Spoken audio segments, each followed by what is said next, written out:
Good morning, good afternoon, good evening, and welcome one and all to tonight's stream of episode 24 of The Adventure Continues, a Star Trek discussion, a bi-weekly Saturday night show where each and every other Saturday we take a look at one specific episode of the original series, The Next Generation, Deep Space Nine, Voyager, or even the animated series, or one of the 10 movies that were produced during the time of Gene Roddenberry and Rick Berman.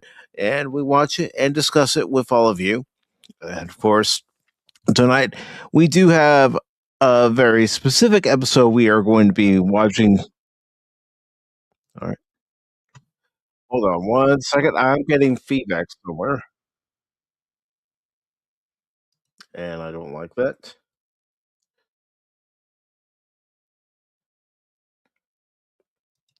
I do apologize about that, but for this show, we do watch one specific episode from one specific series, whether it be Deep Space Nine, Voyager, Enterprise, or the original series, like I said before, or one of the movies, and we watch and discuss it with our special guest. And of course, tonight we are going to be watching and discussing an episode from Next Generation's fifth season, and that episode is going to be The First Duty.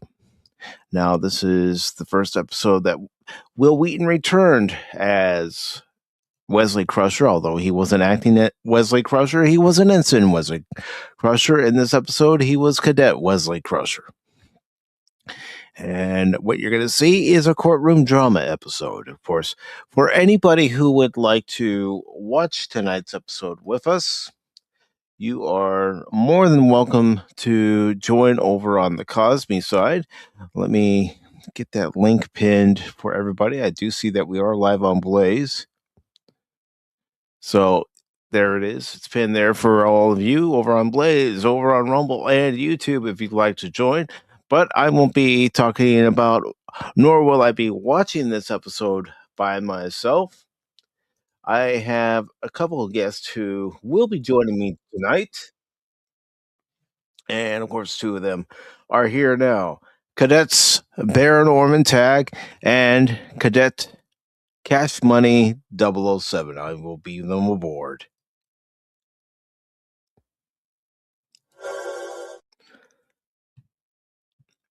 And there appears to be some kind of problem with the transporter, so let's try this. All right, I'm bringing them in by shuttlecraft. Welcome aboard, gentlemen. What is this, Tom Corbett Space Cadet? Cadet Barry? No, there seems to be something going on with StreamYard tonight, so. Oh, yeah, no, but I'm just saying that you're calling me a cadet. Is this Tom Corbett Space Cadet? Well, tonight you are a cadet. Okay. By the way, I do want to let you all know before anyone else says anything in the chat, you're both nipples. Yeah, I'm a nipple. Yeah. What? How did that happen? Oh, it's StreamYard. You know, they do updates and yeah. they don't double check it. But, gentlemen, for you specifically, Baron, when was the last time you watched this particular episode of Star Trek: The Next Generation? Oh, it's been ages since I actually seen this one. Now, obviously the first time it came around, but I can't remember the last time I actually saw that one. But yeah, I mean, I remember it well in some areas. In other areas, it's good that we have this, so I get a refresher. Mm-hmm. And of course, I do want to welcome in one of our other guests. The other one is on his way. We have Anonymous. Welcome, Anonymous. Hello. Hey, Anonymous. How are all the nerds? Of course, Anonymous joined me 2 weeks ago as we watched and discussed not only the Enterprise third season episode Similitude, but we also watched and discussed an episode that is related to this episode, although it was 2 seasons later. But we also watched Lower Decks. Mm-hmm. Yes, the real one. Yes. Yeah, the good one. Yes. But, gentlemen, how are you doing tonight? Doing all right. Yeah, all right. Doing fine. I think the last time I watched this episode is when we were doing Tuesday Night Trek, Mike. We're going through all the episodes, so just a few years ago. Yep, not that long ago. And Nope. for you, Anonymous, when was the last time you watched The First Duty? First Duty. Oh man, last time I watched Star Trek all the way through, so like a year and a half ago, I think. Okay. So not that long ago, and I'm going to ask you, since you just got here, what have been your impressions of this episode ever since you saw it? Actually, well, I liked it a lot because it gave us a nice hint, or not hint, but kind of some academy inside, behind, or not behind. I don't know what you want to call it. Some more inner workings of how the academy works. Mm-hmm. That was. I don't think we've ever got anything like that before, have we? That? No, not before The First Duty. We hadn't received an episode that specifically dealt with what was going on at Starfleet Academy and how the cadets were trained, how the whole structure at the academy works. Yeah, so we that was very insightful, and then the more nothing changes, or some things change, some things don't change, like clubs and cliques and who's got to be on top, and competition. It's just it's timeless human issues. I mean, I think the first time we actually really got a chance to see cadets and midshipmen at work was in Star Trek II, The Wrath of Khan, as they're on their training cruise. But of course, you had hints through the original series, of course, Finnegan tormenting Kirk. You also had, of course, the situation with Pike, where they were out and Pike sacrificed himself to protect a ship and cadets. But yeah, we never saw anything this extensive. And then later, of course, we got a peek of that with Tapestry with Picard, but that would come after this.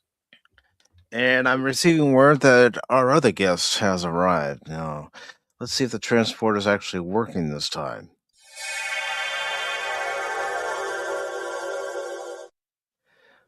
Unfortunately, he didn't die. Unfortunately, the transporter effect isn't working tonight on StreamYard. So I do apologize. I didn't hear it. I didn't hear it. Yeah. No.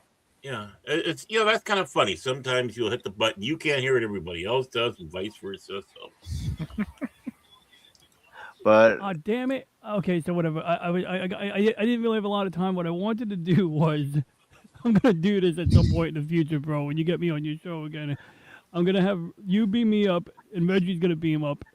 Then he's gonna be like a smart ass, like you said, one to beam up, and then I'm gonna get beamed aboard after Reggie. But I forgot to delete myself from the chroma key mask when I did it. So when Reggie came up, he came up with me. Well, at least no, I did. Oh, I know what I did wrong. We're live already. Yes. So it's just kind of a hybrid of Reggie and DJ, like a hybrid of Tuvok and Neelix. DJ and Nick, Reggie, or Reggie, Ronnie G. There we go. Now it's working. So he beams up, and whether or not you hear the sound, I think you might hear the sound. The virtual audio. I'm not hearing it, but if the guys are hearing it, then I'll take their word. I mean, if nobody's hearing it, then that means that you guys aren't taking enough of the good stuff. But that's interesting. The VU meter says it's working, but I blame StreamYard. I always blame StreamYard. Whenever something goes wrong, blame StreamYard. It's just easy. I blame Cash. But there's the effect. So that's what it was. I blame Anonymous. That's kind of what it's supposed to do. Is we're all just standing around pointing our fingers at each other. That's right, like Spider-Man. Yep. What up, Cash? What up, Baron? I see you. What's up, dude? Anonymous. It's good to see you too. Hey, So yeah, we're live. You said, right? Yes, we are live. Oh, in that case, let's get the show on the road. We have left Space Talk. Oh, in that case, well, I'm sorry that I had to get in on a Vulcan Surrock shuttle. I'm glad that Spock was able to lend me a ride. Yeah. Oh, it's no problem. It's no problem. It's just like with Pop Talk. No one's ever late. You get here when you need to. But DJ, I've asked the gents here, when was the last time they watched the episode and what was their impression of tonight's episode, The First Duty, before we actually start watching it over on Cosme. So I'm going to ask you, when was the last time you watched it and what was your impression of the episode the first time you watched it?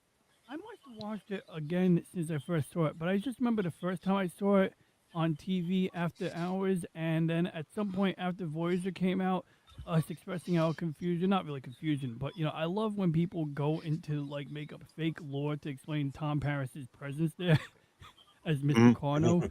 But it's like oh yeah, he was a secret guy or a spy or whatever the case. They make up some crazy shit. But no, the episode itself, it's important because you got Wesley, this model student, this model cadet, and he nearly he got lucky here, but it's like he had to make a decision whether to speak up or not, and so it's like I'm wondering it's all fun and games. If they get away with it, then it's not a big deal, but they didn't get away with it, did they? Now life was lost, and it's like even if nobody's life was lost, would it have been okay? Would it have been celebrated? And the whole team dynamics thing, right? You don't want to be a rat, but there comes a point where it's like, no, this is your first duty, hence the name of the episode. And I'm not going to get into it here. I'll get into it when we actually get to the scene between Wesley and Picard, but it's a very powerful scene, and it shows Picard acting in a way that you don't normally see him act.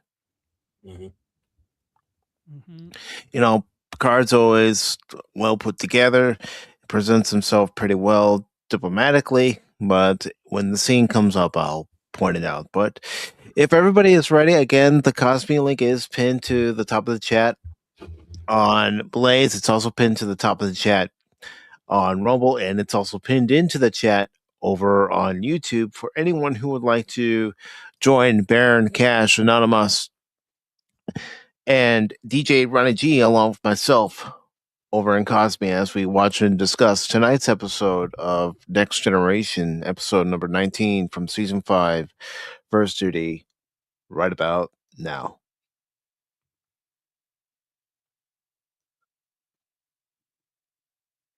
Ah, yes.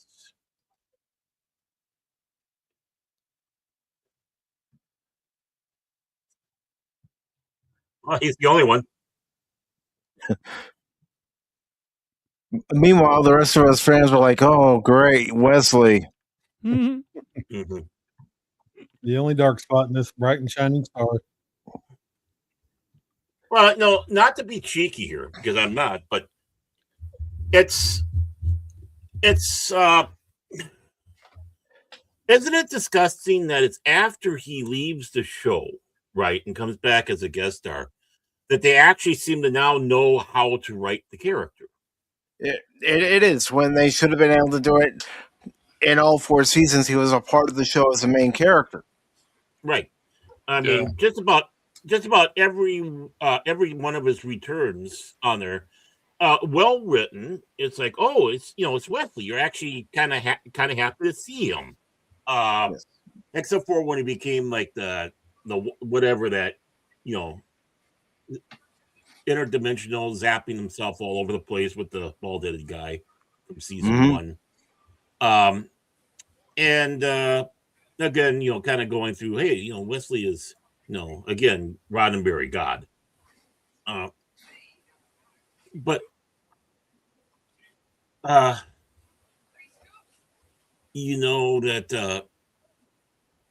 this is after going with the accent. I just want to. Okay, there we go. Yeah, but hubris. It's more like a purpose. Well, after so many years of being a Gary Sue on the show, this is the first time we actually see Wesley, besides the last episode he was in. Got a mental block on the name of that one. Final Mission? Yeah. first mission. Yeah, final mission. The final mission. Yeah, where he's actually being knocked down a little bit. Or in this episode, a lot. Mm-hmm. And I think that helps build this character. And you just bang your head on the table or something going, come on, guys. After Roddenberry died, you had every opportunity to flesh this guy out. Yeah, and real quick, I want to say hello to Shane, also known as your Rome. And I also want to welcome Joseph Froscost. Welcome. Joe. And Shane says that this is a great episode. Yes, it is. Yeah. And Shane also says, isn't this the debut of Ensign Rowe from Voyager? No, not yet. Mm-hmm. It is the debut. She did debut in this season, just not this episode. Yeah. Ensign Rowe first showed up in the episode, Ensign Rowe.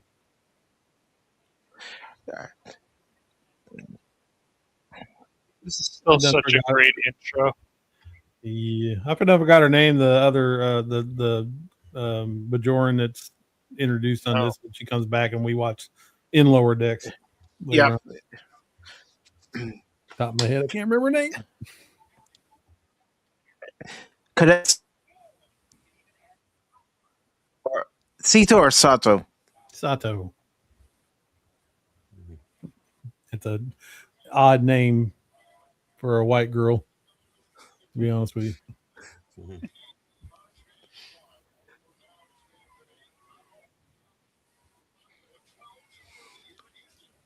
Will Wheaton. He made the emphasis on the H. Will Wheaton. Wheaton. Say Will, now say Wheaton. I'll say Will Wheaton. Can we get a BLT? We don't have those here. That Family Guy episode is hilarious. And, I've got to give Gates McFadden credit here in this first scene, where she's acting like a concerned mother, as she should. Yeah. And with a little bit of shock. I mean,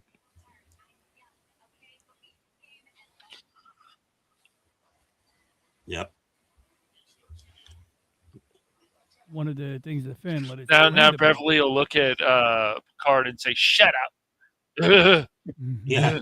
Yeah, if it was Kurtzman trick, you even look at that. They even got the flag at half mast. Yeah, I was just going to say that. Yeah, the attention to detail. Oh, my sound is low. Shit, effing hubris. Yeah, I mean, if it was Kurtzman's track, it would be a couple of F-bombs. Yeah, but even Terry Metalis, it's like, thanks, Terry, because there was people were yelling at Picard in season 3 of Picard, so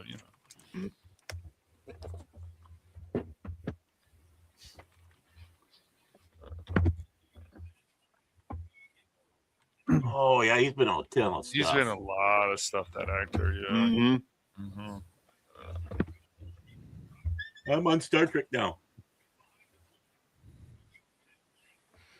Let us never forget to name Joshua Albert. Yes. And Joseph, if you'd like to watch the episode along with us, the Cosby link is pinned to the chat on YouTube. You're more than welcome to join. Yeah.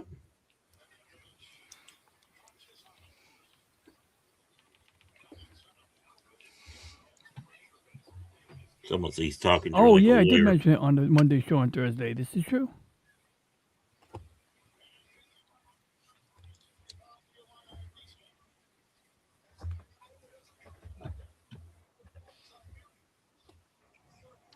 And Joseph says he came because you suggested this stream on your live stream. Well, I appreciate you doing that, DJ. Thank you very much, brother. Thank you, man. Nice. See, I liked how they did these cadet uniforms compared to where they're like the opposite to Yeah, because I don't think for the cadet uniforms it should have the science division, the engineering division, and command division because these are cadets. They're trying to decide what field they want to be in if they haven't decided it already. Right. And the aptitude, Mm-hmm. It's like, I want to be a space jockey. I want to pilot a ship. It's like, when we need to put curb feelers on the starship, no. Yeah. What else do you want? What else are you good at? Yeah, and I like the touch of the Constitution class model on Wesley's desk. And the lunar land and the Apollo command module. Yeah. Mm-hmm. And service module. CSM. Ooh, that's beautiful. I want one. Tom Paris. And there he is, Tom Paris. Okay, I know he's not Tom Paris in this episode, but it is a certain. Go ahead, DJ. No, he got a name change. That's his dad, the powerful admiral, changed his name. He knew his son was a deviant, so he changed his name the first time so that if he got in trouble, he could change it to his real name. Second time he got in trouble, he didn't get a free pass, however. But yes, Nicholas Locarno and Tom Paris were played by Robert Duncan McNeil. Mm-hmm. Oh my God, he just kicked the captain out. And that should be their first warning sign. What's going on? What's going on? He's in with a bad crowd.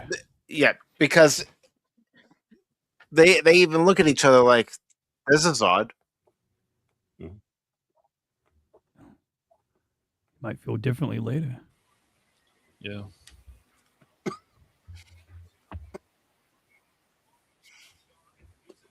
I would have almost made the top part instead of red, gray. Mm-hmm. I know they altered the cadet uniforms. You know, the one that Nog was wearing was, the red on the shoulders with the gray. And yeah. Yeah, dude, just make the uniforms look cool and classy and whatever. We've seen where when they don't, a lot of people are like, what the heck is this? Hey, it's Poop Deck Pappy. Yep. Favorite Martian, leave him alone. Uncle Martin. I know him from Empty Nest. Or Picket Fences. I mixed up the shows. He's the ultimate being from Galaxy of Terror. Mm-hmm. I'll have to check that out. If you like Corman. Huh. That's why Nemesis got it wrong when they showed him bald at the Academy. Yeah. Well, again, Tapestry showed that.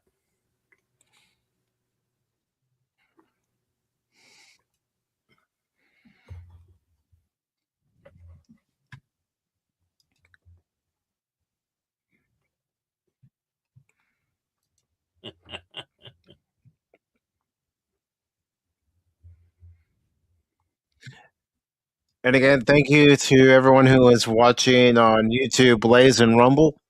Glad to have you here. Welcome.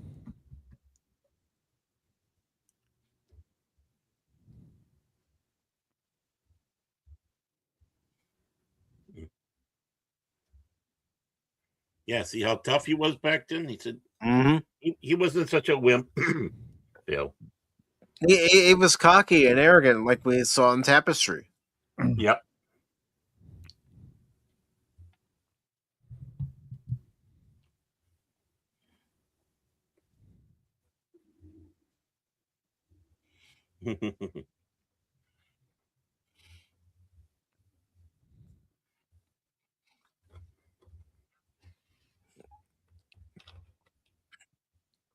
Of course, Ray Walston was a great actor too. Yep.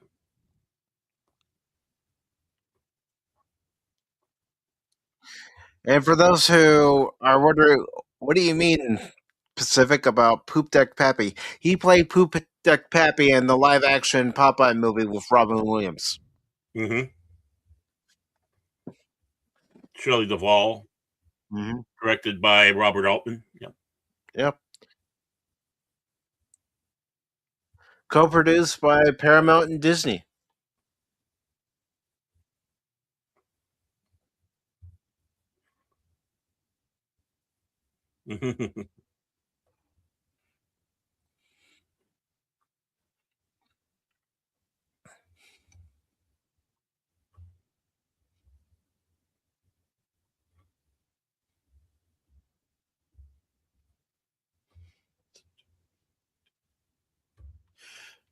Has Picard ever been in a fight other than with his brother? Oh, with the Nausicaans. Yeah. Not well. Look how that turned before out. that episode, I don't. After, well, let's say after the Academy. Not that we were ever told. That's the weird dichotomy between Kirk and Picard. Kirk was always in fights, always beating somebody up. That's because he's Captain James T. Kirk. Man of action. Yeah. Mm-hmm. And there you see it, Locarno's a 4-year cadet. Mm-hmm.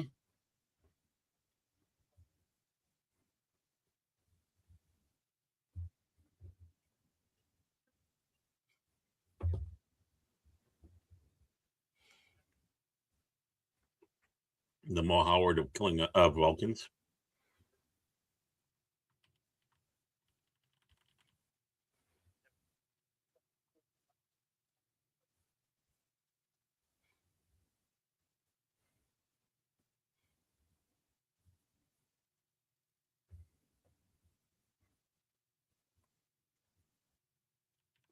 Yeah, he's not happy. Nope. And I don't think any of us would be if we lost our son in a training exercise. And then he's Lost being our blamed daughter for it. in Yep. a training exercise. But then being blamed for it too. Yeah.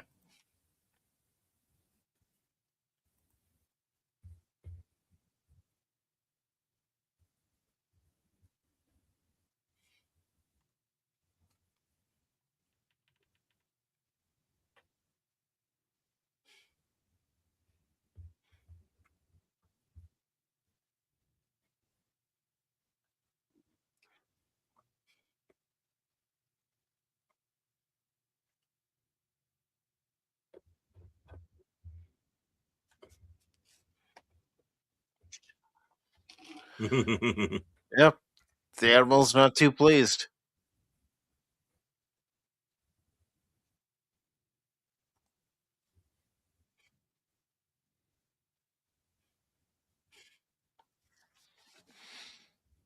And it's good to see Tommy of Tommy and the Guinea Pig Collective. Hope you're Hey, doing Tommy. well tonight, Tommy. Good evening, Tommy.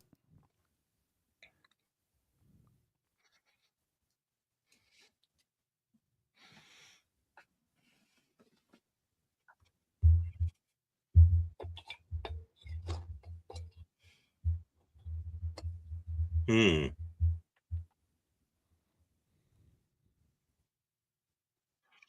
And none of us, you notice how different Ceto's makeup is in this episode compared to how we see her in Lower Decks? Uh-huh. Everything's subject to change. She looks like she's almost got a unibrow. Yeah. Well, Exactly. look how This is before Bajorn, or was this during Deep Space Nine? No, this is before DS9. Okay, so Bajorans weren't. They were just. They were still fiddling with how they look. I think. Yep. Still trying to figure out the culture, the religion, the look. Yep. Mm-hmm. So yeah, it's like we don't like the eyebrows. Let's get rid of those. No. Well,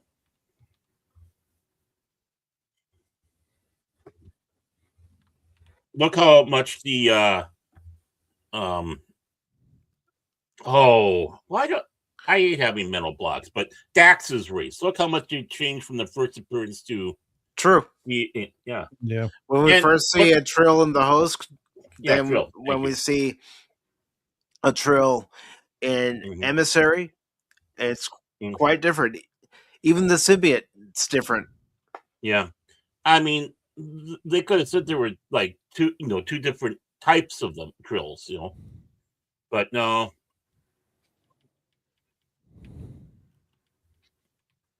I mean, just like human beings, we don't all look the same depending on the region of the world we grew up in. Yeah.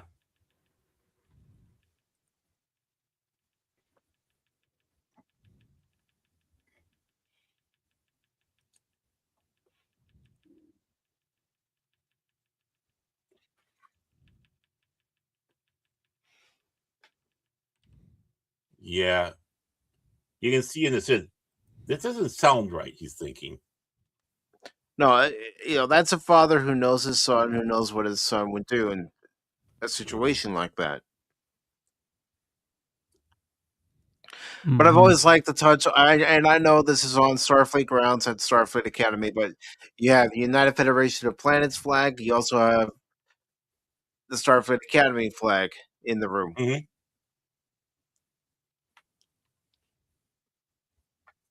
Yeah, it's like having the American flag, and of course the Academy flag at wherever people are being trained.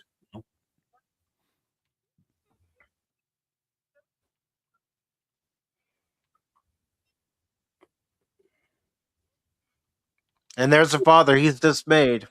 The look of a man who I'm not sure what just happened here. None of this sounds right. Everything's fine. Trust me. Yeah, famous last words. I trust him. Listen, just because he has a name change later on is assigned as a liaison to Voyager doesn't mean you can trust him. You know what's great about this episode too is they're focusing fully on this story. There's not a B arc. There's not a C arc. No, it's all the A arc, and that's great. Yeah. Well, when you get to this kind of mystery sort of thing, there's probably so much you couldn't afford to have that kind of show. Right. Which made this feel like old Trek more than anything else, because I never was a huge fan of the B and C arc stuff. It's like, can't you just focus on one story? That'd be the easiest thing to do. You say easy, but they have to fill that time, and the stories that they write, they're basically short stories, and they may not fill the entire 45, 40, 50 minutes. And you have to rely on some other little story on the side. Well, you kind of hit it right there. These episodes were like 45 minutes or so. The original series about 55 minutes. And if the original series could have done it and did it, they could have done it. I think the reason why you had the B, E, and C arcs was because in the beginning, Roddenberry thought everybody should have screen time every episode, which was a big mistake because you just can't do that. That's true. There's not a lot of episodes where like one character is not there or barely used or comes in for a line and then gone. It does happen, but it's not like a bunch. Well, just like with yesterday's Enterprise, Worf is there. He has the scene with Guinan in the beginning, and then after the little teaser for the episode and the credits, Worf's not there and Deanna's not there, and she doesn't have any speaking lines in yesterday's Enterprise. Yeah. Right, and that's one of the reasons why Denise Crosby left so early. I mean, the first season not even done. She leaves because I'm not getting enough time because she was promised that.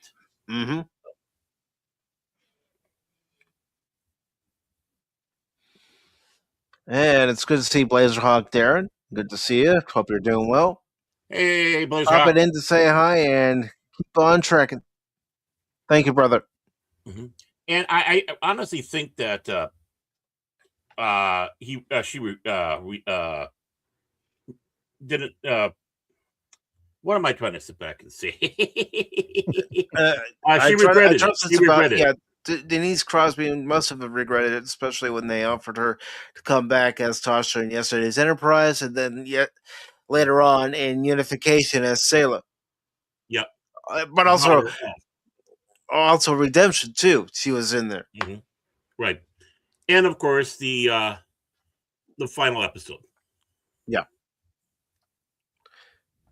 Which was nice that they brought her back for the final episode, considering it did deal partially with season 1 and. Mm-hmm.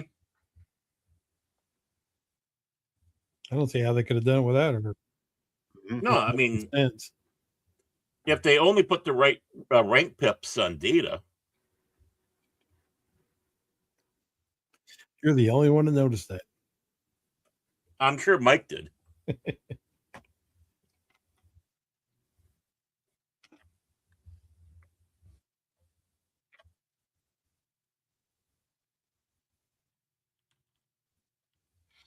Well, that's my same weakness too.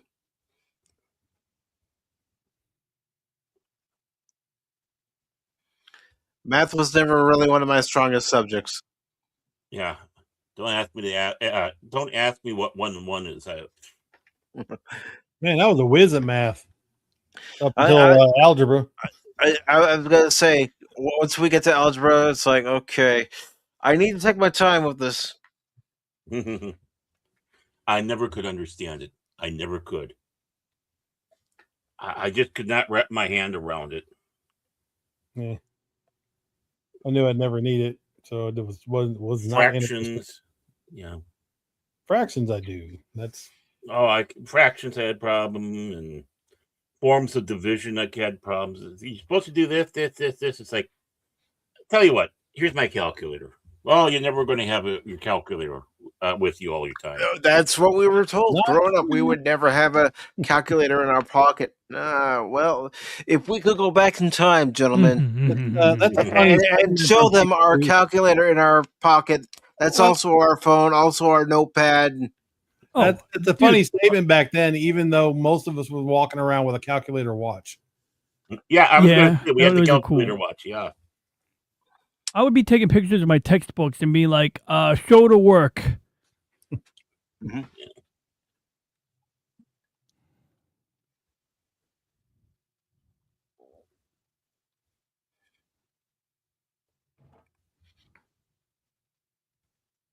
And I'll be honest, with this part of the episode, I don't mind that they're showing it like this, but I would have loved to have seen some scenes actually shot from their flight point of view. Yeah. Like a bit more like Star Wars.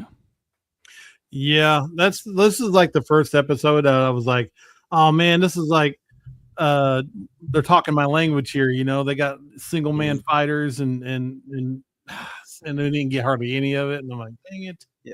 It was a missed opportunity, in my opinion. Yeah. But the thing is, I think it would have taken away from this episode because you're seeing everything as it should be from a tribunal like this. Yep. When you start seeing that outside, third person, whatever we want to call that type of view, I think it would have taken away. I don't know. Here's how I think they could have done it. If they started the entire episode off with them trying to do this thing and then it cuts off right before the accident. Bingo, right there, Anonymous. Yeah. And then they get the call. There's been an accident. Yeah. I don't think they had the money. I mean, probably not. No, it probably wasn't in the budget, but it would have been a cool thing to get the audience's attention. Mm-hmm. The perfect hooked. Right. I don't know if it's true that ILM bonked them over the head and charged more than what the work was worth, but that's what someone said once. That probably sounds correct. But, I think it works because this is, even like you were saying about in the beginning, seeing all that. Mm-hmm. I think it's good that we did it, and you had that dramatic entry where, we're Picard, because in some ways, this is or isn't breaking Roddenberry's Next Generation rule, and we are kind of getting back to the original. Mm-hmm. And being that this is complete total drama, a courtroom drama, it's the perfect focus on.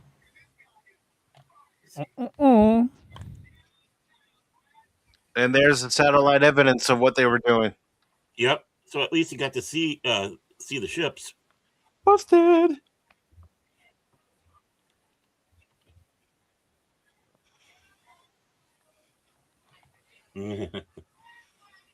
Busted. They would have been in less trouble if it was a Jägermeister. Yeah, you can hear his butthole clench. Yep. When that came about. Excuse me, ma'am. I must throw up now. Trust me, everything's gonna be okay. And here it is, Wesley, the model student, the model, example on the Enterprise, showing that he effed up. Oh, this got me. She's talking about Data and Geordi like working to help exonerate him, and he's already like thinking like, shit, my buddies are like really trying. They believe in me, but they don't know the full truth, and they're working from a position of not knowing the truth, which kind of got to me a bit because it's like showing how lies can compound. Yeah, and they do.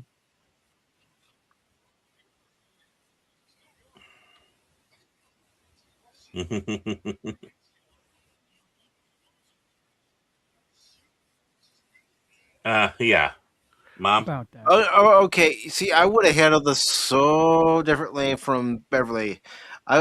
If I was his father, I would say, "What the hell do you think you were doing?" Well, I think that's the economy. If his dad was around still, he would have. But this is a mother, and she's. I know. Yeah, I'm just saying, if I was his father. Oh yeah, I would have. Do the whoop behind the head type of thing, and it's like, what the hell? No.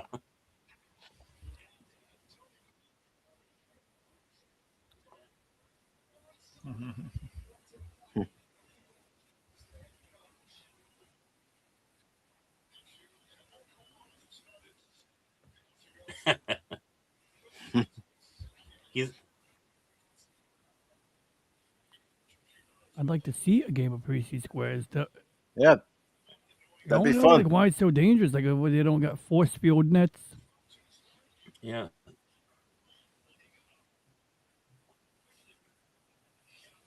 It's a chilly day. You can see his breath.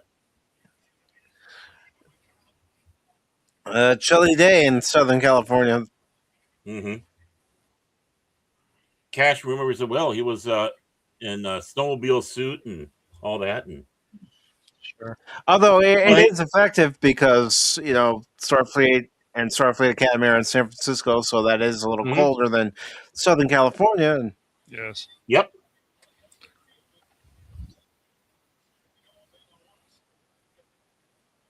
In some ways, he's a little like a McCoy. In this, with his mentoring and all that, and also a source of information because it seems like Boothby knows everybody. Oh, he's got his fingers on the pulse of the academy. He hears the Blazed Hawk, Darren. Well, he was also great in Fast Times at Ridgemont High. I love that role. Oh yeah, Mr. Hand, you're a dick. That's a line from the movie, folks.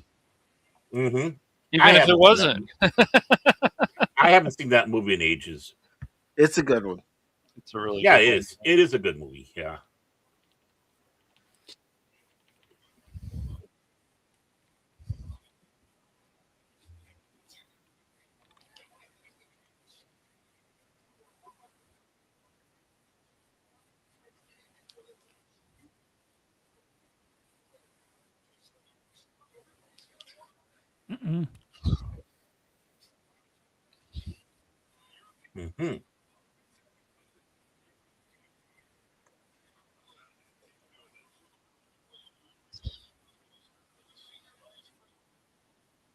It's amazing how more likable these characters are at this time after what they did to them.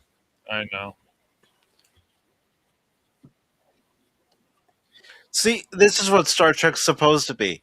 Mm-hmm. Characters going back and forth trying to solve a problem. They're not trying to put modern day politics into it and shove it down your throat. Right.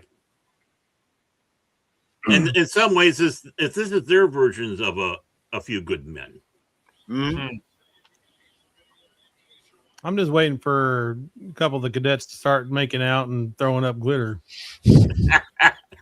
Or putting on a dress. Yeah. We got to play a good game of dodgeball too. This is the scene I was talking about earlier. Mm-hmm.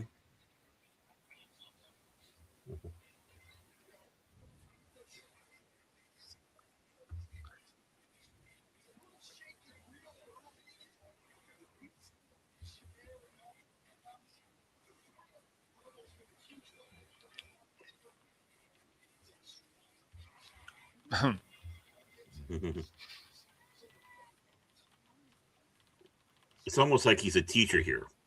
Mm-hmm.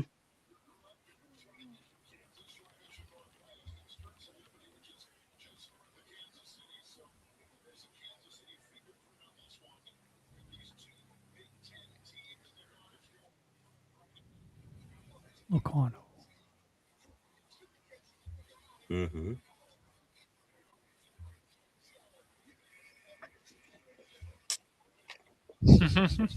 Cool. Here, he's gone full Columbo. Oh, one more thing. Quality show. Now I believe, Mr. Crusher. Mm-hmm. No, man. He nailed it. Oh, man. See, this is another example of Picard acting in a way we don't see very well. Wade, good to see you over on the Rumble side, brother. What up, Wade? Hope you're doing well. I'll check my inbox later. I think we got to talk.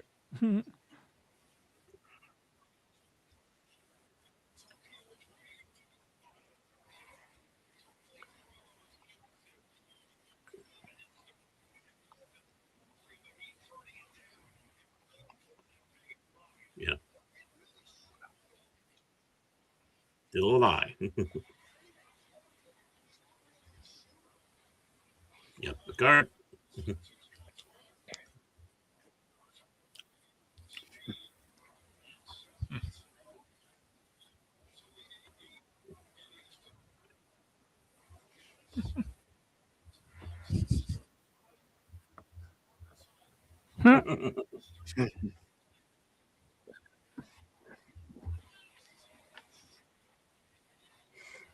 You know, I think the biggest thing you see here with Picard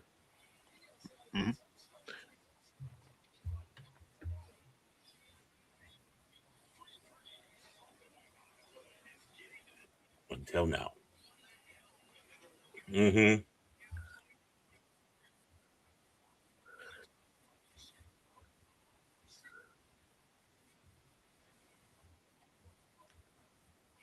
This is almost like this is the father. He's being the father here. Yeah, he is. Mm-hmm. I've always enjoyed this scene. He gave him a chance, actually. He's doing him a favor right now. Yes. Mm-hmm. Yeah. That's why I'm saying he's being a father here. If he comes forward, punishment probably won't be as harsh. That's right. But if he doesn't come forward and Picard has, but you know, in these situations, dude, just like if there was a driving accident, just like you want to protect your buddies, right? Especially if you're younger. Yep. Peer pressure, sense of duty, sense of loyalty. Dude, we used to even see some of this stuff anonymous in horror films, you know. Look at I Know What You Did Last Summer, kind of the same situation. What should we do? Another thing I also want to point out for this episode, guys, is it's very rare, you know, as far as on Starfleet grounds or even Starfleet starships, where you see an actual door that swings open and swings closed. Yeah, it's kind of a funny thing. Whenever they're on a planet like this, even going back to the original series, if you take a look at the menagerie, you know, they had to open an actual door to get in to see Pike. which I think is cruel because it's like all that time he's locked in there. It's like, he's beeping, can I get out? But yeah, every time that you saw on the planet, like the Academy or whatever, it's a regular door. And I like that. Mm-hmm. They spared no expense. Well, once again, little details in any story should matter. So right, it's like it's giving you that thing where you're not on the ship anymore. You're on the planet. Yeah. Oh my god! I thought Wesley was wearing a visor, but that's just his hair.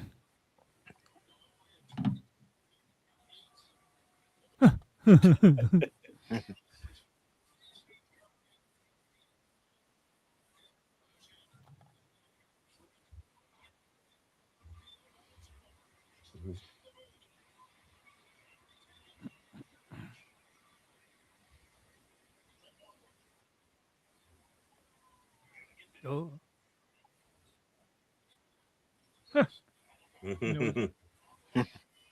Oh yeah, he knows.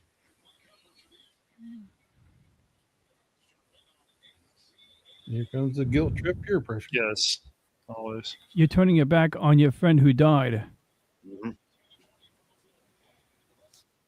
It's always easy in these situations to make excuses. Looking for a scapegoat, and that's what they're doing this episode. Looking for a scapegoat. Come on, Wesley, you're with us, man. Come on. It'll all be over soon. It's never that easy. Let's blame the dead guy because dead guy can't defend himself. That's right. Right. I didn't want this to happen, but it did, and so we have to deal with it this way. It's like, wait a second. Yeah, there's no accountability. He doesn't want to take responsibility for what they did, especially him. It was all his idea. Yep. This is what a lot of shows don't care about anymore, Anonymous, unfortunately. These things should always be important. Well, society has shrugged off the ability to take responsibility for your actions and consequences for bad things you do. That's right. They can't write this stuff anymore because they don't want to write this. They don't want to. No. They're because you're talking about accountability. Don't let them take accountability for that's right. Heaven forbid. Trek had all kinds of accountability. I mean, over the years, so different shows. Whether it be cadets in this episode or Starfleet officers. That's right. This is basic human morality issues. And we don't have morality anymore. Morality's fluid.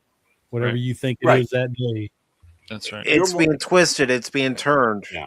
Yes, it is. It's your morals. It's your morals. That's right. That's right. No, there's morals that are human law. Yeah. The morals are morals. You either have our natural law. That's right. And whether you like that or not.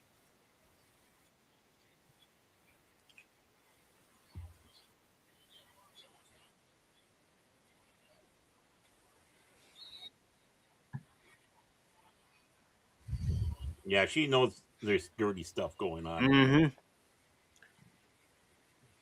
She's not happy. She wants to. She knows there's a cover-up. Yep, and they can't prove it.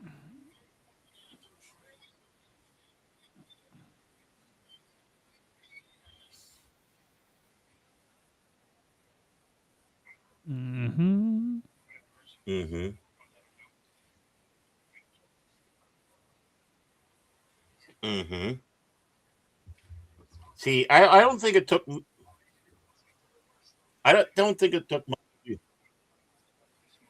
to convince them all, because I think they all want to have a little bit of, "Hey, look what we did" type of thing.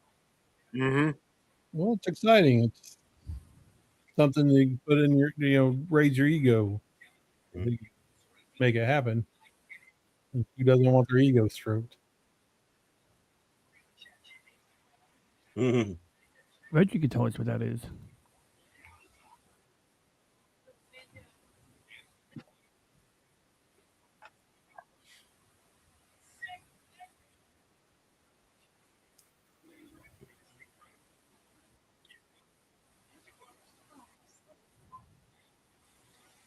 Yep. Again, it's that arrogance.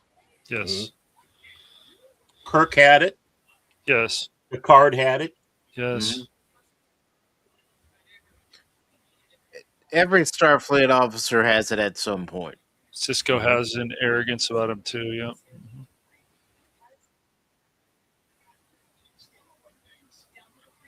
Jellicoe. Yeah, I learned how to spell his name because of the subtitles. Yeah. I just got stabbed in the back. No, you didn't. No. I didn't rehearse for this part. No, I can understand if there are people out there who, instead of calling him Nicholas Locarno, call him Tom Paris. Right. Because they're the same character. Yeah, basically. This is a young Tom Paris. Yes. I mean, yes, it is. Very they much. should have found a way. I didn't hate Paris in Voyager. I didn't hate that character. I just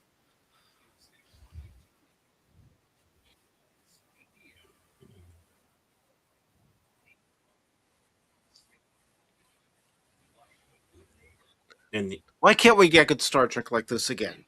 because they don't care, Mike. Their arrogance will always get the best of them. They want to put their own stamp on this. They want to tell you that it's wrong for things to actually be equal. Their version of equality is a lot different than ours. They don't care about insulting old fans of these franchises. They don't give a rat's ass. Well, and then when these things fail, then of course they can just blame fans. Oh, you guys hate this because they're women and this and that, and on and on and on and on. Yeah. Well, it's like that article that we had shared. So yes. And how Kurtzman made it known he didn't want anything to reflect the old series. He wanted to do his own thing. In that case, don't put Star Trek on it. Then make your own show. That's right. And like you just said, Baron, don't put the Star Trek name on it. Right. Mm-hmm. Right. So this This is their there you go. This is their attitude about everything. Iconic characters, whatever. We can change them this way. We can change their race. We can change this. Yes, but you're also changing the way the character's always been. And their version, the people who originally made it, is way better than whatever they come up with, because they're all concerned about their politics and other stupid crap. And it's stupid crap because it's never making the character better, more interesting. And see, now this is going to make the rest of his career in the academy a little bit more difficult because everybody knew what happened. Right. Mm-hmm. So there's a trust level to be friends with that. Yeah. It's going to have that cloud hanging over him. Right. The thing also about these shows is they let you breathe, the moments, the pausing, this stuff all used to be important because it makes more of an impact. We see some of it sometimes, but a lot of this stuff has unfortunately gone away because they don't care about this stuff, right? Well, the thing is those pauses like they had in there give you time to start thinking about this whole situation. That's right. Too. That's Just right. like Wesley, it's like then you start going, well, what Wesley? No, you're figuring what's going through Wesley's mind, especially when he's getting dressed down by Picard. That's right. But a fatherly Picard, not a Captain Picard. No. Right. And even though, he did, at certain points he did, drop the, in the beginning and at the end he dropped the, dropped into the officer, dismissed. Well, I think I'm done talking. Yeah, there's an approach you have to take. I think if he came at him from an officer, his captain role in that situation, he might have just tightened up and not done what he was supposed to do.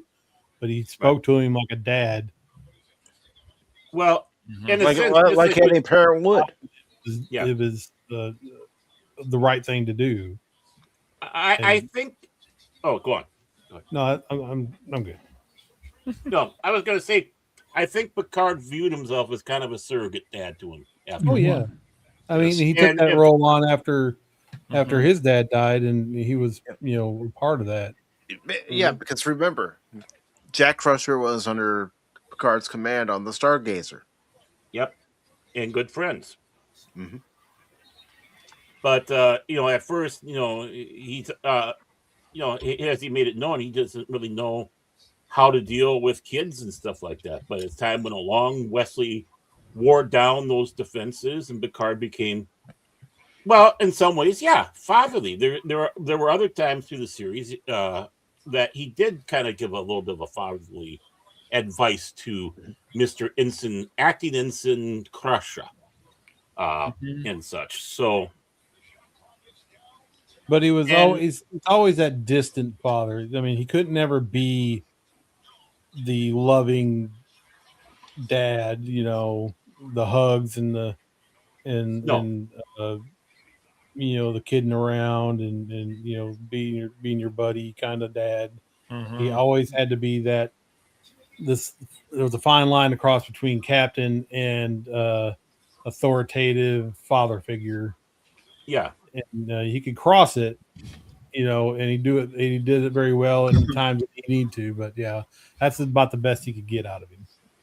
Well, yeah, I mean, he was like a lot of fathers, even when they were the biological dads. It's like, that, you know, and this is going to sound weird, but, you know, you knew that Picard loved him as a father figure, and Wesley looking up to him as a father figure.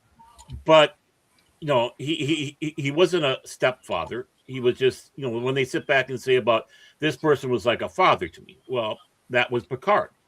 And of course, going around helping him. I mean, it was one of the disappointments, obviously, because, you know, Picard used a little of his influence to help get him into the academy, just like Nog, just like Nog with Cisco. You know, obviously, he still had to earn it.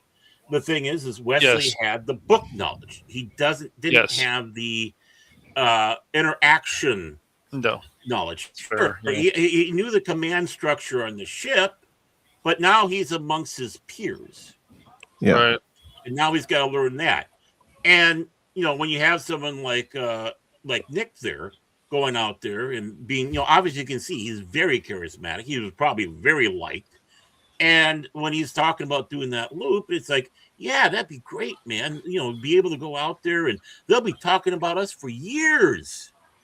Of course, you know, the one being, you know, Josh being a little, I don't know, guys, but still talked into it, and boom, you know, this is a disaster struck.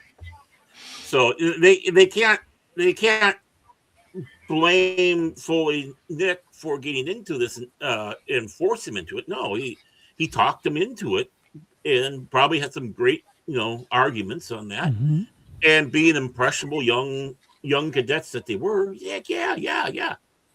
You know, imagine that Nick was Kirk. Well, like you can look at it also, like, you know how sexual harassment situations, you know, people with position of power influence the people that they or whatever, not even just assault, but just kind of talk them into doing stuff that they should, you know, they didn't want to do because the influence and the power they have over them. And, you know, if you don't do this, then you're not getting a raise or you're not getting promoted, blah, blah, blah. And, you know, that's the same kind of power he had over them. Yeah. For the most part. So it is a, you know, nobody would blame the victim of that, except for this case. I mean, you do have you. I'm not saying no. People would get blamed for that if you're coerced into doing something you don't want to do for a position or a some benefit. Then, you know, you still made the choice. You could leave. You could quit. That's all. That's right. Your decision. Exactly. But until you're in that situation, you know, lots of people don't know what they would actually do. True. It's a very complicated thing. It's easy to say I would, but they really don't. Again, you don't know what you're going to do. Yeah, you're in your brain.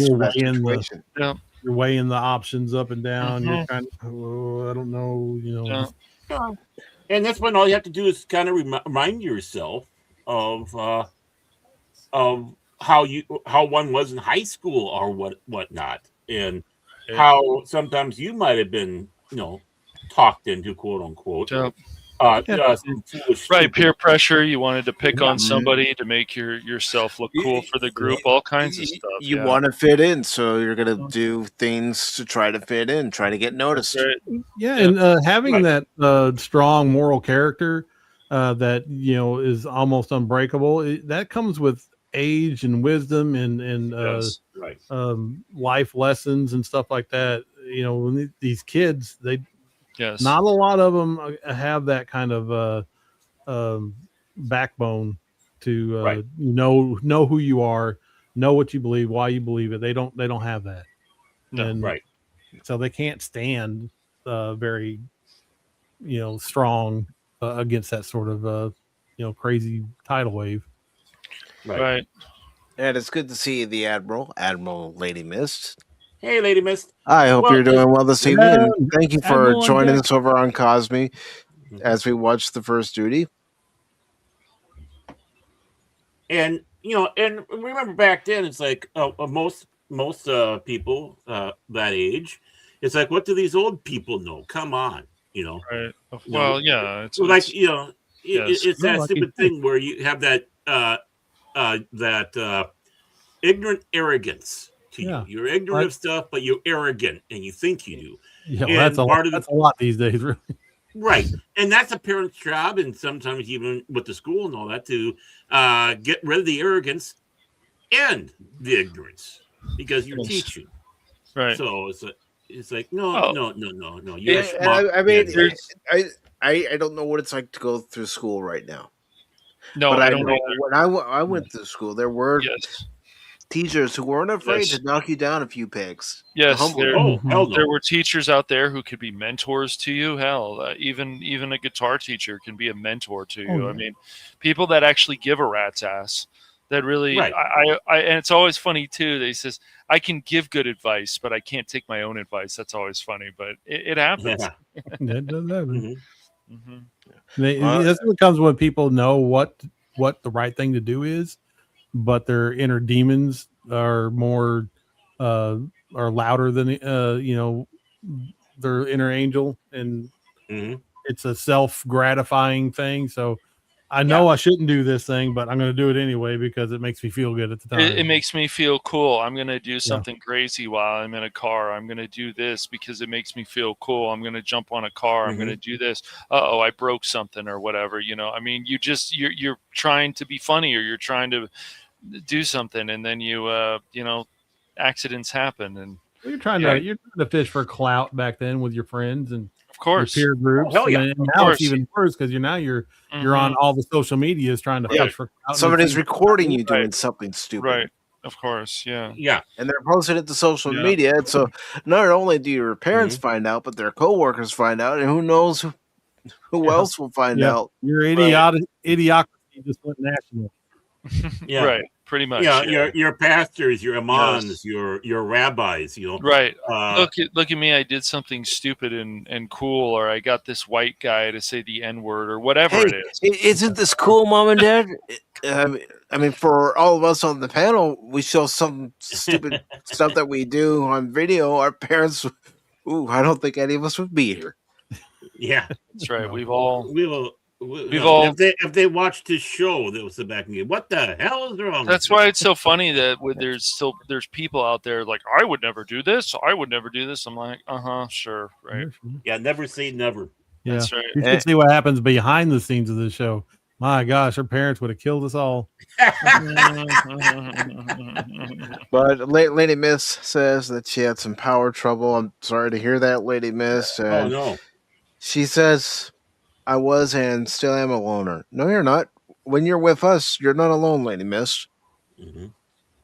You're part of the family. Reach out and touch a Baron. I don't want to. I don't want to, man. Come on, didn't sound right. That just didn't. Well, Anonymous, that just sounds wrong on so many levels. Not till you try. I'm gonna have to send you to detention, young man. Oh. Hey, I'm not the only one now. I don't do good in confinement. And the funny thing is, when people always say that word, I understand, and we know some people who have done that even within the group that we've known. I understand, then they go and do the same thing again. Well, I guess you're not really being understanding then. You're not understanding the situation. And so we continue to see this kind of stupidity in real life. It's like, when are you guys, Tiger Woods is just another example. When are you guys going to stop doing these things? You don't need to worry about it. The thing is, Cash, there are people that fall into the trap. Exactly. Right. Doing the same thing. That's always what it is, the trap. That's right. Right. Yeah, exactly. It's a hard. We're all guilty of it. Yes. None of us are perfect. No, never. Yep. And that's what's great about this episode. Again, this is what Star Trek is about. Yes. This is the human adventure. Yeah, this is not an episode where they're up there in space fighting new things, right? Whatnot. I think first of all, Roddenberry would have hated this episode. I'm sure he would have. Well, of course, because Wesley was the poster child for Gene Roddenberry. That's right. Right. When you guys told me about that, it was really interesting. Yeah. And this is also reflecting around the fact that, humans still have some flaws. Of course. And which, of course, he was going with the attitude that all the humans are all it's the aliens that we have to go out there and preach to. Humans have reached enlightenment, and we're all better people. Higher morality, but they're always going to be human, right? But it's nice to see the fact that even in this, they do. But the thing is, even though he screwed up, what did Wesley do? He did the right thing. Mm-hmm. He learned his lesson. Yeah, and that's what we should all learn from our mistakes: is learn a lesson from that mistake. And try to make sure that it doesn't happen again. But real quick, I do want to acknowledge Lady Miss with the $2 super sticker, the Sheba Emu Farting Hearts over on YouTube. Thank you very much, Lady Miss. Really do appreciate that. I don't really have anything set up for the Adventure Continues as far as when somebody becomes a member or sends a super chat, but really do appreciate it. Well, I think I have something. I need to create something. I'll probably create something involving Quark. Ooh, that'd be good. But for you, Lady Miss, since you missed the episode, I will have Reggie briefly describe the Cold War Starburst maneuver for you. The Cold War Starburst was banned because it requires perfect timing from multiple pilots at extreme proximity. Oh, he said something about turning into debris after that. I must have copied an incomplete version. Oh, well. Oh. Disappointed. We'll get Calculon to fix Reggie. Don't worry. Yeah. We'll just send Reggie back to Starfleet Academy as a year one cadet. That's right. We'll have what's that guy, Brandix? We'll have Brandix work on him. The guy who wanted to take apart Data. Oh, right. Yes. Maddox. Maddox was the name. Maddox. That's crazy. Yeah. He was the one that didn't think Data was a life form. Well, Barclay proved otherwise. Barclay probably needs a job, DJ. So DJ, you can have him work. I would trust Barclay with Reggie. I think he has a good heart. I think he would not mess him up. Probably not. No. Might befriend him too much. Might put a wig on him and say, "Oh, my holodeck addiction is cured." I'm like, "Whoa, right. why is Reggie wearing a wig?" Even with stuff like that, it's like just like the Mockless that I've seen already, and like the Orville. Mocklins. Oh, the Mocklins. Excuse me. Mockless is the actual planet. Excuse me. The whole thing with the sex stuff and the holodeck, so on. It's like it all, but it still made its purpose. It still meant something. It wasn't just there to say, "Oh, look at the shock value." So I'm on season 3 now, the Orville. I just started it with Spock. So good luck. Recently, the first episode, I told you that wasn't an easy season to get through. I can already see things from the first episode, but I'm trying to be open-minded about it. I've enjoyed season 1 and 2, so even with the downhill stuff, even with the episodes that weren't great, like the episode where they had a prime directive situation and time travel, like that was like very Star Trek like, and even then it lived up to Star Trek better than anything that's come out since Enterprise. Yeah. Mm-hmm. The Kalon I find very interesting. I'm like, good God, this is scary. That's our future, by the way. Mm-hmm. But the thing is on this episode is one of the episodes I'd make someone watch if they wanted to do Star Trek. Mm-hmm. Yes. Watch this episode. Yes, it's a Wesley one, but you'll be surprised if you haven't. Right. But so it has seen it. every ingredient that makes a great Star Trek episode what it is.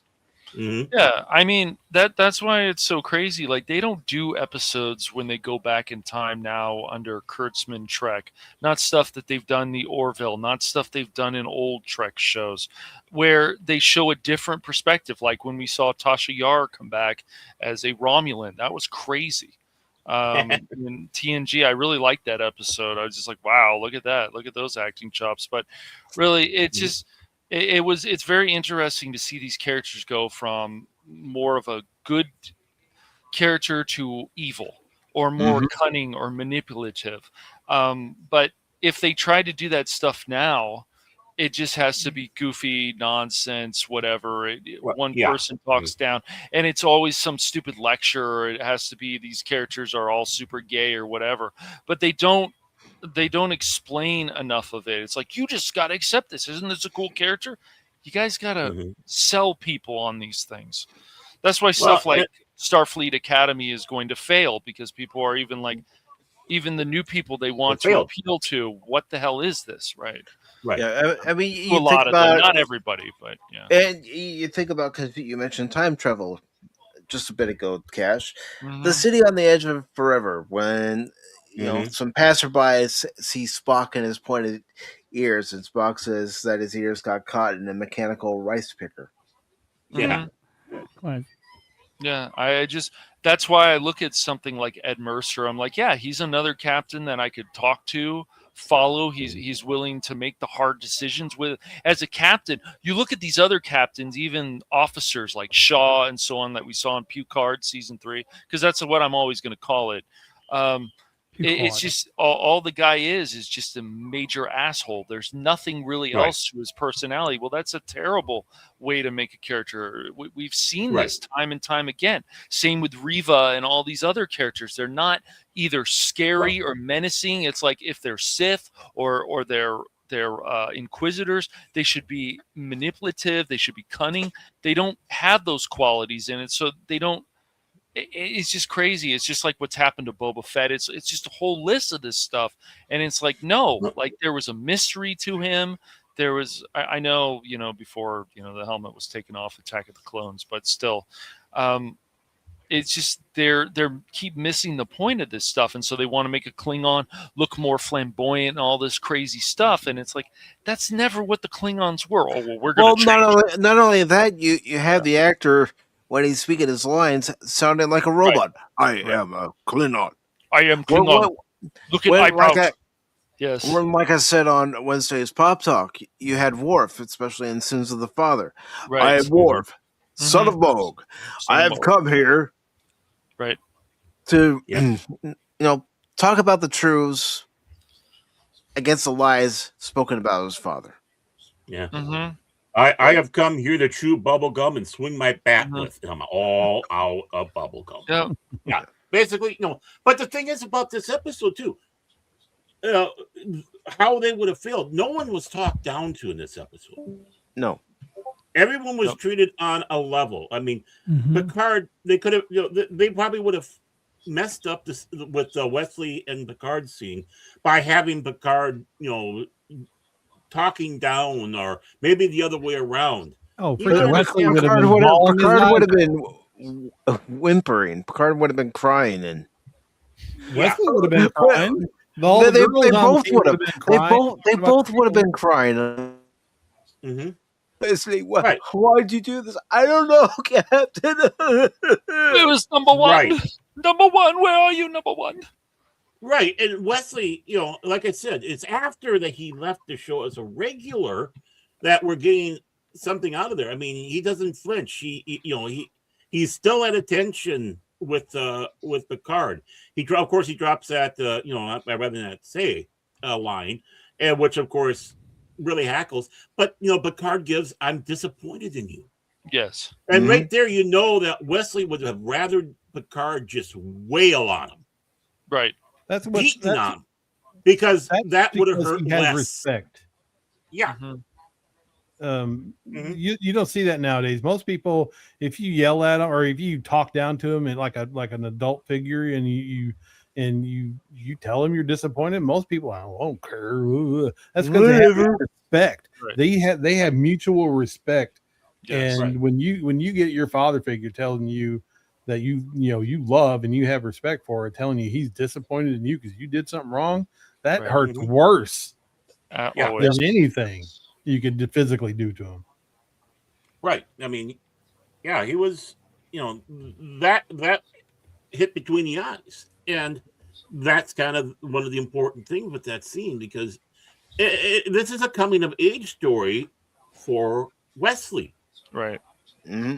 This is Wesley basically getting a taste of what the quote unquote real world, in Star Trek that is like, and what it really is like to be an officer in Starfleet, even though he's still a cadet. But it's still in that situation. And I don't believe you would have gotten this kind of episode had Will Wheaton stayed with the show after the 4th season.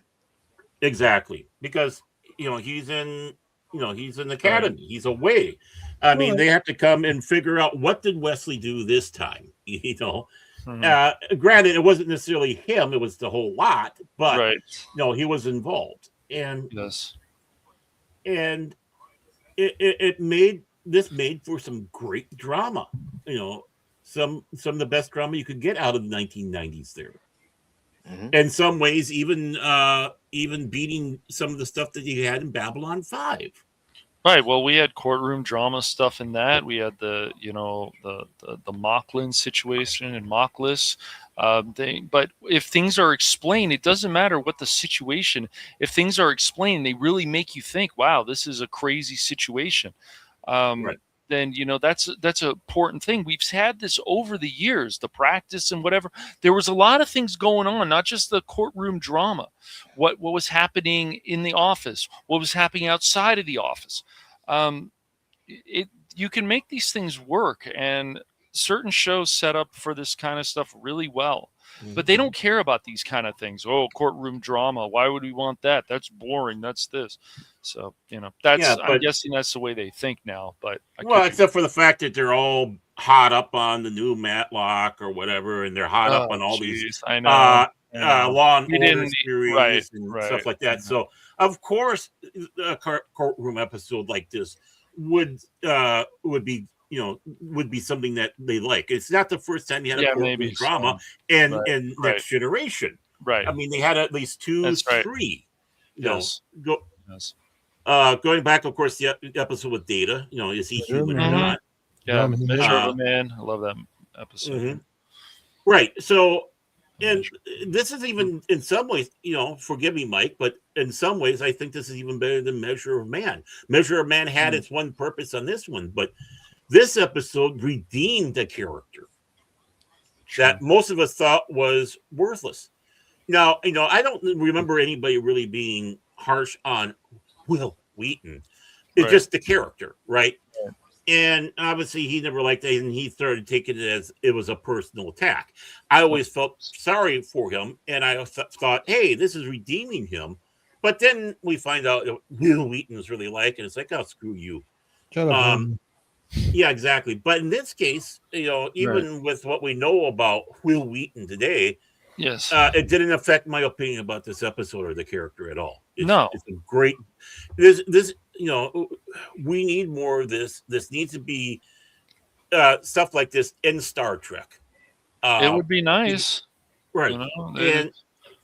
But no one wants to have that sword of Damocles called responsibility hanging over them.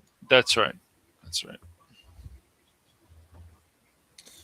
I don't think anybody they employed or have employed as writers right now are capable of writing on this level. I don't know always so much Anonymous if they're capable of it. I think it's more of their arrogance and so on. And they're like, we're going to put this different stamp on this, and this is the way it is. People don't like it too bad, and we'll attack them and whatever. We'll get the media to attack them. But I think that's a byproduct, actually. I think it's this is the only way they know how to write, Gen Z style or millennial style, and they don't have the capabilities to write on a level that the old guard did, because the old guard started as us. They started with Hard Lives, or they traveled, they did stuff. We didn't have all the fancy things that we have now, and they had to grow up learning all this, reading books, reading old books. I bet you most of these writers that they have now probably have never read most of the classic literature. They don't understand anonymous, even like diversity or what they consider equality and all this. It's like, dude, you could make say a white guy, for example. I'm sure there has been some out there, maybe more than some, make a whole show about, I don't know, a black family, or I don't know, a whole situation like a space show, but everybody's black. But that means that they all need to have their own personalities. They all need to be, what relationships and what backgrounds are there. It's the same thing with DC or Marvel, whatever. Characters need to connect, because you could have one character, but they're not probably that popular. So you got to bring in other characters or make their story more interesting or all this stuff. But you talk to them about this stuff and they probably look like it's foreign to them. Would they sit down with somebody who's working on New Trek? Some of them, obviously, like the actors, but would they sit down and actually watch something like Blazing Saddles and understand it and say, this is funny, and look at all the different situations and how everybody feels? They'd hear the first N word and bow out. Right.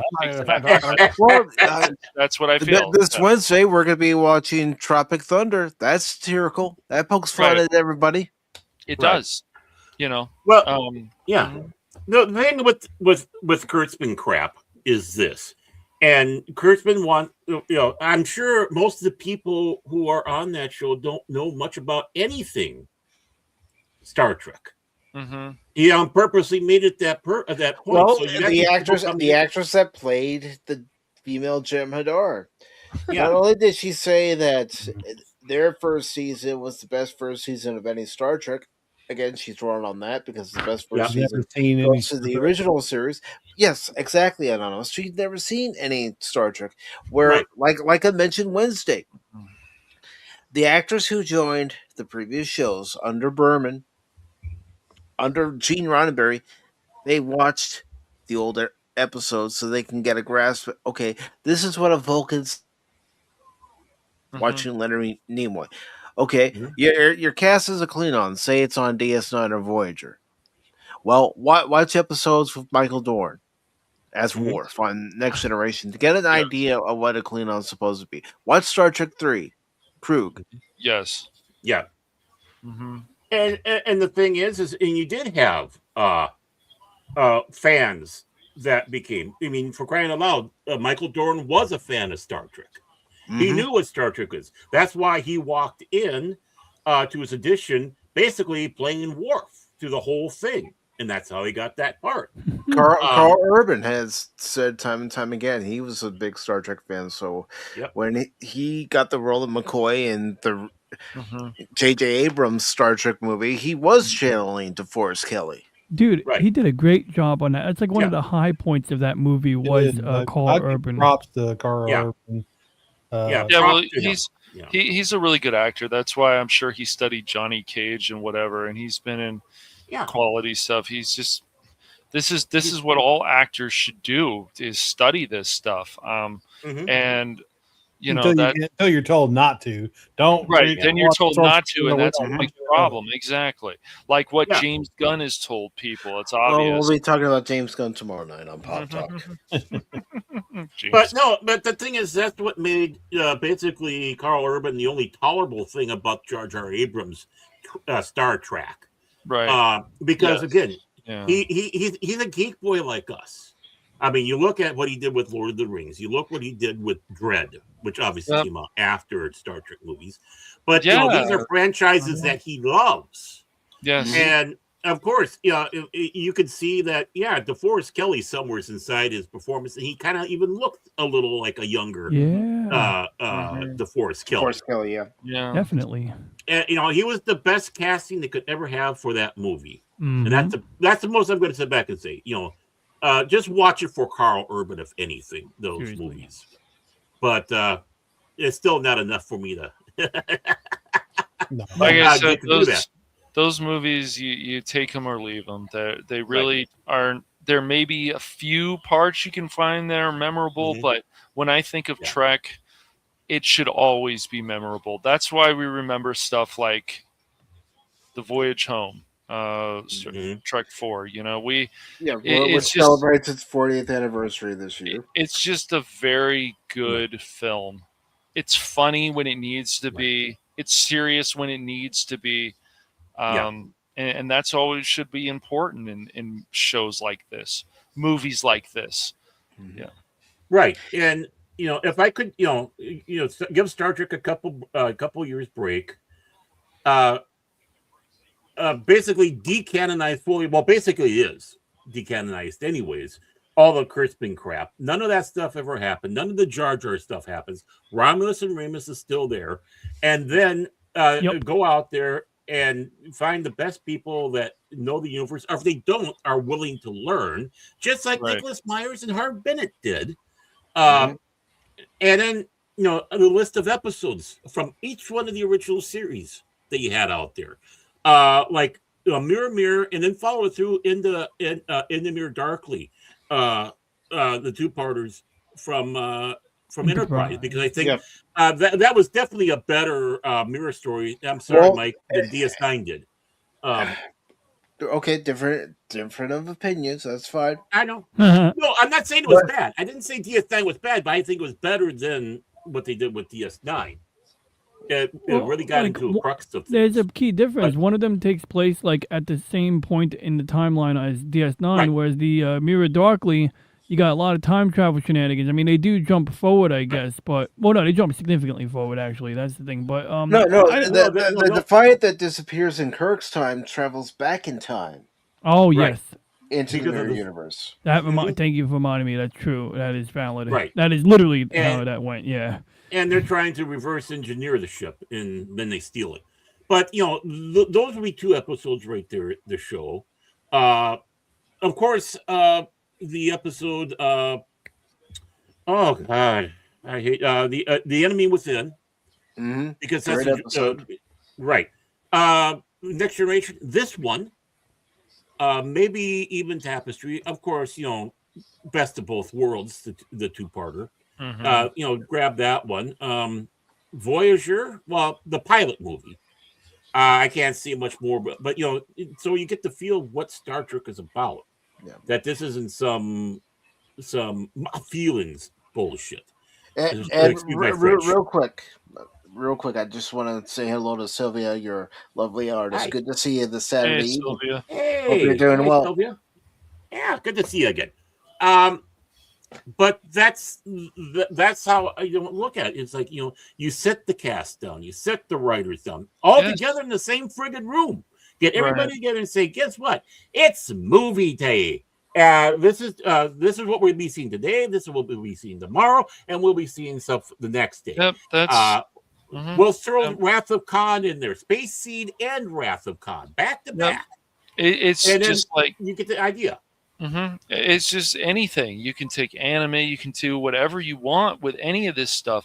But if you're going to make it a serious show, like I would say, like Black Lagoon, if you guys have ever watched that, where the character is been kidnapped and then he's like, wait, my company doesn't want me anymore. So, now I have to be with these hoodlums or whatever who kidnapped me before. And you can feel, and then like, the other character, Remy's like, you need to stop being a bitch, dude. You're gonna grow up right now or whatever. And then like she puts a gun to his head or something. But it's just these serious situations. You're like, oh shit, these people are not fucking around with this. And this character better grow a pair of conas really quick, or they're just gonna treat him like crap. So it's just these are like serious moments that should matter. I mean, even stuff like Goblin Slayer, I'm like, look, what they're doing is disgusting to these young women, young teenage girls. But the point is that you're supposed to hate these goblins, like literally hate them, and understand why the Goblin Slayer wants to kill them. So it's just like these serious moments. We don't have a lot of this stuff anymore. It's all this goofiness. I mean, look what's happened to Trek. Look what's happened to Doctor Who. Look what's happened to a lot of these franchises. Even Turtles to an extent. Oh, they're missing teeth. Isn't that funny? Ha ha. Oh, look at April. She can look like a fat Lizzo at the time. Ha ha ha. Isn't that great? Like these decisions are really just idiotic. And these people who say that they're super fans, I don't know. It's debatable. I don't know. I trust Stephen Colbert. He's a super fan. I believe. Oh, God. Do you believe? In my heart, I believe. Transporter room. Like a really good Lord of the Rings. Lock on to Anonymous' signal and beam him out of here. I believe. You're lucky. I can't hear the transporter sound effect, but I'm sure you guys can. I did. I heard it. Yep. I heard it too. Unfortunately, it beamed away as some cargo out in space, so we're gonna have to get a lock on it and beam it Animos, you have to go out there and get it by hand. Okay, get that suit on. And the other thing is that these are companies; they have to make money. Wow, what a concept! Well, that's the goal of any company is to make money. How do you expect to stay around if you don't make money? But how is it ever a good strategy to continue to divide your fan base? It just I will never understand that, and that just keeps happening with these popular franchises. The latest one being Stranger Things, like all this stuff. Why don't we, and of course we can't. Go ahead. I'm starting to see a little bit the shift. When you get more of the actors or directors or whatever coming out, they need more. We're the little glimpses of it where like Ryan Gosling got. It's not your job to keep these movie theaters. It's our job to make movies that you want to see. Right. They have to speak up more. You got Josh Duhamel, saying, yes, I saw that. My politics, I don't talk that because why would I? I mean, everything that we've said over the past 10 years, why are you talking about your politics alienating half your freaking audience? You're selling yourself. Right. And look at the things that Josh Duhamel did in stuff like Vegas. Look at how serious that show got at times. My goodness. Especially him coming back from the war and then going back to be deployed again, and then how he felt and having the gun in his hand in the hotel and stuff. Like these are shows that it's like, oh well, Vegas was hot women and this, which is great, fine, but there was a lot of stuff going on with those characters, and there was serious moments, people being kidnapped, all kinds of crazy stuff. So I want to get back to more of that kind of stuff again with this entertainment. Well, the big thing too is one thing, and they'll probably try to say no, you're ignorant. But what is one of the most important things about Star Trek? It's hope. Yes. Right. Which of course none of Kurt's been crap has done. There's no hope. It's in some ways going dystopian. Right. Even this episode still had hope. Yes. Everyone fessed up, and Nick took the blame, giving Crusher a chance. Yeah, it's going to be a hard road. It's not going to be easy. It's going to be a lot harder now after everything for all the cadets that are left behind. Right. And I mean, this guy who was about to graduate, basically pissed away. So you're on the verge of graduating, and everything's peed away, and you can't. But there's still that hope. Wesley still has that hope. The other two cadets have hope to go out there. And we know that people have made big mistakes as cadets, and they became great. They learned from that and became great leaders, or whatever it is that they're on board the ship. Like Kirk. Kirk was actually he was pretty laid back. As Gary Mitchell was saying, he was like walking around. He was this long hair, who was walking around with a pile of books all the time. So, in the same way that he was very serious about his studies. Nothing like the Kirk that we saw in Jar Jar Abrams crap. All you have to do is go back to that to the second episode, but the first one for the news for the series. And you had a little bit of what Kirk was. Yeah, he was daring and all that, but he also was taking things serious. Picard, he screwed up, and look what it did for him. I don't think we know much about Cisco's academy years and all that, but I mean, he was on the wrestling team. We did find that out. That's right. Yeah. Right. But look at the first episode there, when he's encountering Picard, who he has this loathing for because of Locutus. Have we met before, Commander? We have, sir. In battle at Wolf 359. Well, look at the look on Picard's face when he said that. Yeah, I mean these everybody. Archer is flawed. Obviously, Janeway is flawed. Yep. Ed Mercer from the Orville is flawed. That makes characters always more interesting. And all these characters should be flawed. They can't just be perfect. It just doesn't make that good of a character.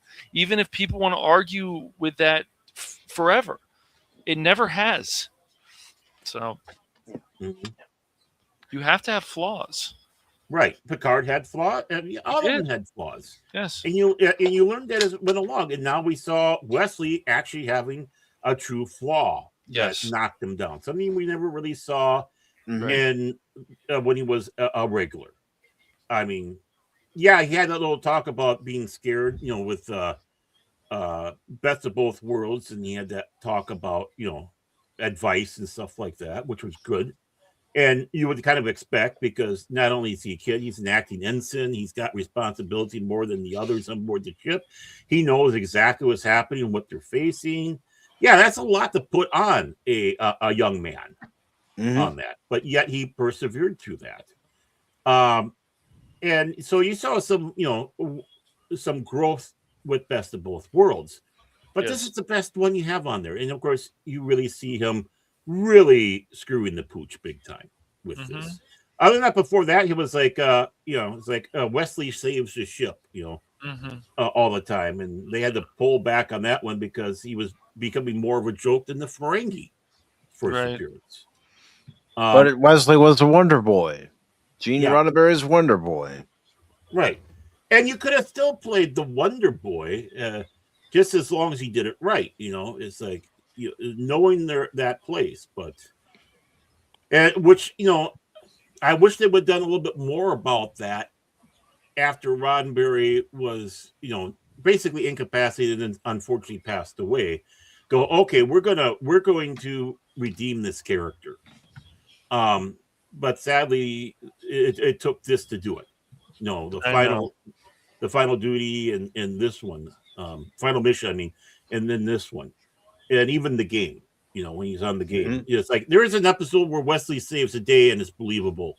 And you sit back and go, okay, yeah, we can, okay, good.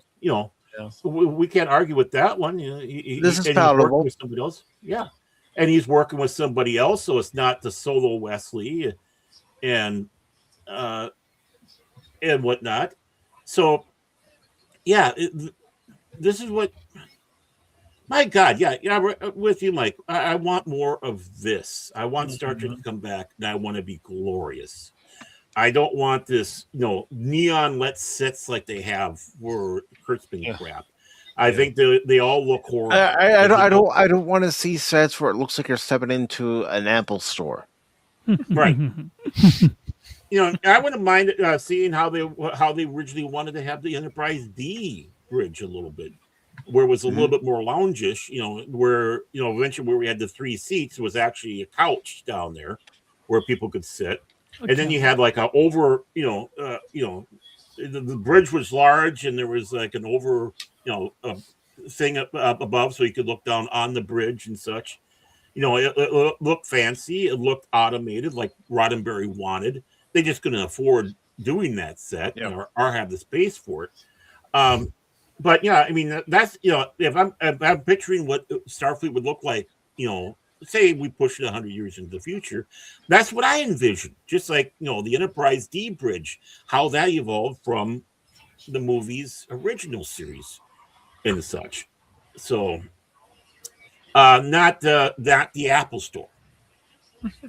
In some ways, grabbing some of the stuff they had in the 50s and just modernizing it so it looks like, looks more futuristic. Yeah. Right. Well, we can't stop nitpicking this stuff because we've seen where we can tell that they put a lot of time and effort into sets, into little details and all kinds of stuff. And so when we look at things that are cheap, like CalArts, hey, we need everything to look like CalArts for it. No. Some shows it can work, like Rick and Morty. Other stuff, not so much. I mean, there is some ugly ass animation and stuff like Adult Swim, but if the storylines are good, that can be okay. But hell, look at First Duty. Laura Dex of Crystal Crap. Yeah, really? that was just CalArts stuff. Yeah, I'm not, and that's supposed to be, I guess, aimed more at children and stuff, which I hear. What? Lower Decks? No, it wasn't. It was Prodigy. No, that was supposed to be aimed for kids. Oh, really? Yeah, which was CGI, which was like your CGI models, like the cool. Yeah, so I don't know, but I mean that's what they're trying to probably say, that those are supposed to be aimed more towards children. But if there's adult jokes in it, then it's not really aimed towards children. Yeah. I mean, when Lord Gutter Dex actually had that opening and they're having this huge orgy. Yeah. Well, there's not really much in there. It's like the fact that you had it in there like that and as graphic, I don't know, as you had it. No, that's not Star Trek. Yeah, and there's nothing wrong with Trek being aimed more towards kids. The whole point was it a family? So if they did something more kid friendly, that's fine. But you still got they did do something more kid friendly, Cash. It was called the animated series. It aired from 73 to 74. Right. Yet the thing about the animated series, they didn't dumb it down. No, I am shocked, Mike. No, why should they? They need to. Yeah. Dorothy Fontana, also known as Star Trek fans as DC Fontana, didn't want the show to be dumbed down. She was going to walk away if they decided we're going to dumb it down. Good. Well, you shouldn't. Yeah. Well, yeah. I mean, most of the people that were involved in it were that way, and lo and behold, it holds up to the original. They were just able to do wilder things because, well, they didn't have a budget. They didn't have to worry about a budget for making weird alien-looking aliens like they did. They didn't have the inability at that time and such. So you got to see, like Bem, who was able to put, take himself apart in three different segments. And you saw communication officer. And let's not forget Lieutenant Eric's. What I was going to say, Endoin he's not. Was it Endoin? I can't remember, but 3 arms, 3 legs. I mean, you wouldn't have been able to do that back at that time. No, or at least definitely not convincingly. So, I mean, in some ways, that was really exploring the boundaries of what you could do with Star Trek. A sad thing that they couldn't follow it through with the rest of the series and decide, all the aliens have 2 arms, 2 legs, blah blah blah, except for the ones that kind of been established, like Tholians. And when it comes to the animated series, I consider it season 4 and season 5 of the original series. Right. Because basically it is. I mean, when you have everybody from the cast except for Koenig. But he did write the Infinite Vulcan, and as far as Chekhov not being there, I'd like to think that he was reassigned to a different ship or a different posting altogether. Right, that works exactly. Yeah, I mean, look at him. He's the first officer on board the Reliant. So, and it's just that's what you kind of have to look at. Again, out of the animated series, make them watch is like Yesteryear, definitely Yesteryear. But there's a few others that you had within that animated series that's worth pulling out and showing. Yeah. It just the problem is it was a product that was timed for being able to do the animation. There was a lot of reuse, Filmation, but they get during their whole time they were a low budget animation studio, and they did reuse a lot of their own animation. You saw it in Star Trek the Animated Series. You saw it in He-Man and the Masters of the Universe, She-Ra. You saw it on those shows and other shows that they did, like Ghostbusters. I'm not talking about Ghostbusters based off of the movie Ghostbusters. I'm talking about Ghostbusters from Filmation that was based off their live action show that they had in the 70s. Yeah, with Larry Storch, and a big gorilla, and or a guy in a gorilla suit, I should say. But yeah, I mean, but the thing is again, with low budget at that time, trying to pump something out every week is hard. Sure. And they succeeded. They did, and they brought back real voice talent. The people like Mudd and Cyrano Jones. They brought back the actual actors to play their voices, Roger Camel and Stanley. I got him a block of his name. But Cyrano Jones. So you had some of that, and you also had Ted Knight. Yeah, you did provide a voice. Yeah, and you saw the first captain of the Enterprise, Robert April. Who was not a black man. I'm sorry, he was not a black man. It's established. We saw him. And his wife, who was the medical officer. And regardless of how Gene Roddenberry flipped back and forth between, yes, the animated series was canonical. No, it's not canonical. I think it's canonical, especially when they bring in elements from the animated series into the live action shows. Even the designs. I mean, when they were showing the one Vulcan city from high up, it was that one city was the design of what you had in yesteryear. And I think before he died, he did finally, he flip-flopped to it is official, and before he could change his mind, he passed away. Yeah, it was back and forth on that. It isn't, all that stuff. As far as I'm concerned, it's always been. But again, you look at what they had in there, again, it's the superior Star Trek. It's superior Star Trek. The only other problem too is they had that half hour, so they weren't able to get as in depth. It was, sometimes went too fast. But again, half hour, you're going to suffer. Yeah.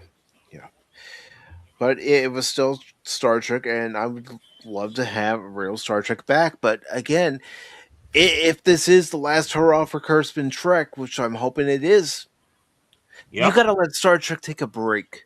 Yes. You gotta let it heal. You can't bring it back. And it took 17, 18 years between the time the original series ended and we got the Next Generation. Well, if it takes another 17 to 18 years before we see new Star Trek on television again, do it. But don't put it behind a paywall. That's right. I agree. I'll have to be dead when that happens, so I don't care. You're so funny, Anonymous. I don't want to be dead before we get some good Star Trek again. Neither do I. I think we will. No. I think we will get good Star Trek. They're talking about wanting to make movies. No, I don't want movies. I want a weekly series. And I want a real weekly series. It's just crazy to me. And I was looking this up. I mean, obviously, if something like we just talked about a little while ago, Prodigy is aimed more towards kids. It only had a season. Right. Well, I guess the kids didn't really care. 2 seasons, and I think they picked up a 3rd season on Netflix. Did it say 2 seasons? I'm on IMDb. I'm gonna check right now. I'm gonna fact check myself. Okay, because it said it was canceled in June 2023 after 1 season. So, it was canceled. It was canceled despite a second season in development. But then they went to another. It bounced from one to another, and that's how they got that 2nd season. Yeah. So that's okay. It had 2 seasons. It was on Paramount Plus, and then it was on Netflix. That's so crazy. It's just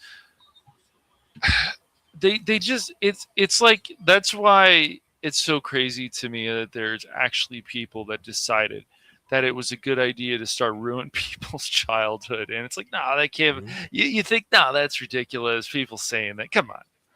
It's like, oh shit. Well, it's still. Go ahead. Oh, sorry. Oh, I was going to say, just remember, Kurtzman's Trek has had the most cancellations of Star Trek. Yes, that's true. Yeah. You had the original series. I don't know if you want to say that about the animated series. If you want to say I'm going to have to watch more of that. I think I've watched more. It wasn't continued. I think it was more continued. And then, of course, Enterprise. Right. So Enterprise was able to have a final episode. Yes. But even that final episode is panned by a lot of us. Yeah. It was rushed. It was, but then again, it's like, okay, we kind of got last minute here. Mistakes were made. But this STD that was canceled. Gutter Decks that was canceled. Yeah. Prodigy that was canceled. Strange New Worlds canceled. They're not even getting a full 5th season. It's going to be 6 episodes. Well, I got heard good things about Lower Decks and all, but like for the most part, it diverged very quickly from good. But Lower Decks, I appreciated that it kept the aesthetic properly there. Like, the uniforms were correct, the interiors were correct, the ships were correct. Like, they came out with a new class of ship, the California class, which looks like your typical workhorse. Like, I was fine with that. But then, they went off the rails, like you said, with the Naked Time, for example. Like, good example. Like, that was just insanity. Right. It's like, it totally misses the point. And earlier, you guys mentioned, like, in previous Trek, it was evident that the showrunners did watch Star Trek. And what I'm seeing in these new shows, like Discovery, for example, is that they've seen just enough of Star Trek to be able to like borrow from it, but not enough to know where in the chronology any of it belongs. Well, the thing about it, the modern Trek, and I don't care if this offends anybody who likes modern Trek, you can like what you like, but you can't just throw in a name just to throw in a name. And go, see here, we named this part of the Starfleet Academy along Boothby because remember that character? Right, exactly. And that's basically what Picard season 3 was about. There was so much nostalgia. Remember this, remember that, remember this. That's great. Nostalgia isn't bad, but it's the way you do it should be always important. And so, again, what irritated me about that first episode of Picard season 3 was calling the Galaxy class the fat one. Even non-Starfleet officers would know that that's a Galaxy-class starship, considering the most famous one was the Enterprise. Right. The phaser blaster cocked. There was just other stuff. And when Mike was talking about these things at the time, and I was like, I agree with him. Why is that? Because it's just little details. I didn't like it that Beverly had to check the chamber to make sure that her phaser rifle was loaded. Cock the thing. I didn't like it. I still don't like it. Right. And the way Beverly would talk to Picard too would just like make me roll my eyes. It's like, really? You want to talk to him about this? Like it's spoiler alert or whatever, but it's like, oh, this is your son. I'm like, for fuck's sake. Another crusher. This one is the chosen one. Come on. Yeah. Wait, I thought Wesley was the chosen one. I know. I just because he's zipping around multi-dimension and stuff like that. Yeah, he's with the Traveler. Yeah. When Mike and I pay even more attention to some of this stuff, like when I'm just sitting back and listening to you guys about some of this stuff of Trek that I didn't even know about because I didn't look into it before, and it's just like, my goodness, that's I agree. Why are the lights like this? Why is this like this? Why don't we have this? Why does this feel like a horror movie when it doesn't? There's horror stuff that we've seen from the Borg and other things, but it's the way that they did it. It wasn't just set up like something out of The Shining or whatever. I mean, come on. Well, why did the lighting on the bridge have to be so dark? I can understand you're going into a battle situation. You're going to red alert. Everything would be going dark. Yeah. Like in Star Trek 2. Yeah. When you're not in a battle situation, the lights should be on. Agreed. And they did dim them. They did dim though in Next Generation also when you had the late night, because the episode where Data was on like the night shift, the third duty. Yeah. And the bridge is a little bit darker and all that because of it. And it's like, I mean, that's believable. I find it, I don't know, in my brain, my puny little stupid brain, I find it very anti-functional. It's like, oh, why is everything going dark when we're in battle? Because now I can't see my console. Right. Serious. Well, no, your console's lit up. all those councils are all lit up. So it might make sense in a naval helps context. make run over there, but I tripped over somebody's foot. I believe in naval context. Not that dark. Go ahead, yeah, I DJ. hear you though. But in a naval context, the older radar screens were very hard to see in in well lit environments. So a CIC was often a darker environment so that you could see those radar screens. So perhaps the bridge wants to be lit up so nobody's tripping because nobody wants to pay for workers' comp, right? The Federation doesn't even have real money. But when you're in battle, you want people to see the displays. Granted, that's not really an issue in the 23rd century. I would hope that the display technology is better. Yeah. Well, but it still makes it look easier to see if you have all those all lit up like that, and it gets a little bit darker and all that. And just like the submarines, when they go into a situation, the lights change. We saw we saw that with the Hunt for Red October and all that, which is absolutely true. That's how it happens. On that one, and I guess in some ways it also gives a sense of urgency that. Yeah, we're not in Kansas no more. We're about ready to either kick ass or have our ass kicked. Well, let's make it the former and not the latter. I'm glad you brought up submarines, Baron, because that's a good example. Because typically, when you're going dark, running silent, as they phrase it, you're turning off your ventilation, the blowers. You're potentially turning down power systems or running on so-called auxiliary power. So you may decide, okay, these lamps run on like 5 watts. These other lamps run on 60 watts. We need to sustain life underwater for an indefinite period of time, within the confines of that time span that, your upper limit. So, yeah, I can see it. Right. And, and we saw that also in Balance of Terror. No, yeah, Balance of Terror. And we saw that where, even the Enterprise went dark and the Romulans went dark. Style of Spock hitting that button and something gave off enough of a signal that the Romulans knew where they were, and Styles was giving them the stink eye. So yeah, it's completely believable in that aspect. David Gerald kind of played with that in his book, the Star Wolf, which was basically a Star Trek series that he did. And basically they were hiding by making sure that they didn't have their scanners on or anything, because they could be identified that way, and they survived the massacre because of that. And so, yeah, the fact that going dark even now, having the bridge darker for that reason, it doesn't bother me. But it's normally just the bridge. And yeah, I think it helps make everybody focus. You can see your displays a little better because they're all lit up. I mean, for crying out, if Riker can sit his fat ass down on the weapons console and that blasts something out of space, I don't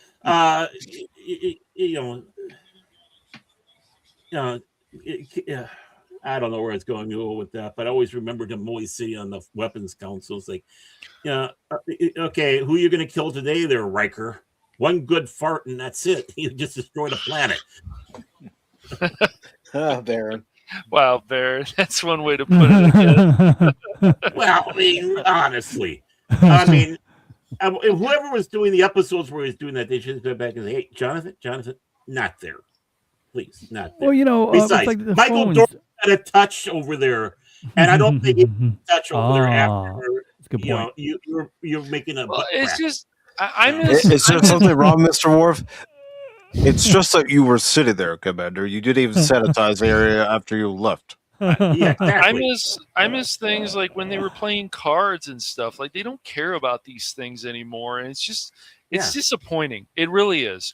I'm going to say that it's very disappointing that when they're sitting there listening to music and the conversations that they have, they don't care about these things, and it really continues to be disappointing. And you see this in so many other shows.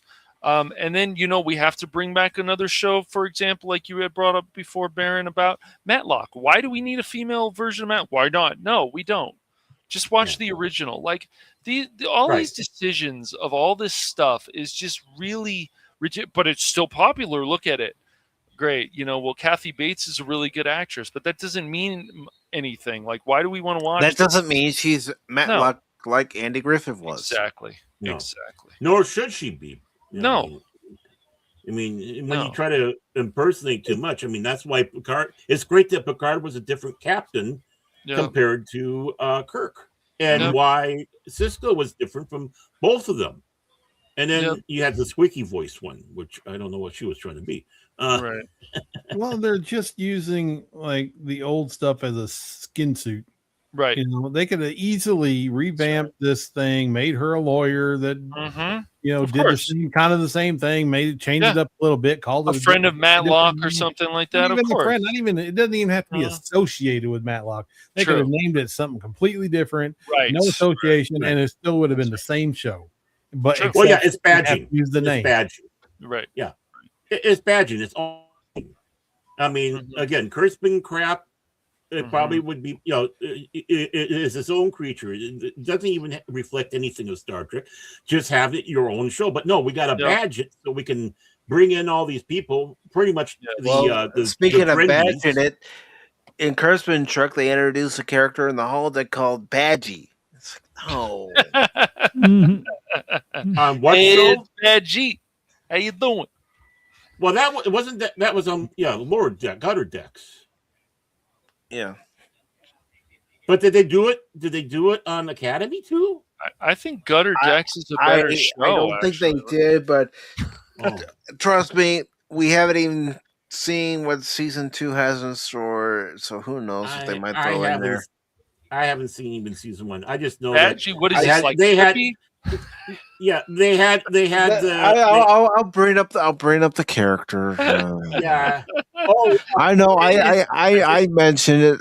Is Badgie fun? Is Badgie friends with Clippy? Hey, you know who Badgie is? When we did STO, Spock was having him run around with us. I wanted to shoot it. Oh yeah. End the game, YouTube. Well, no, Starfleet 90210, they just had a fat check with a butch haircut that acted like a window licker who ate her comm badge. It's just like best and the brightest. Right. I mean, honestly, right there, it's like you got excited about Holly Hunter's feet, Baron. Just a minute. Yeah. I always had a thing for Holly Hunter's feet. Yeah. No, that was that is something none of us really cared to know, Baird.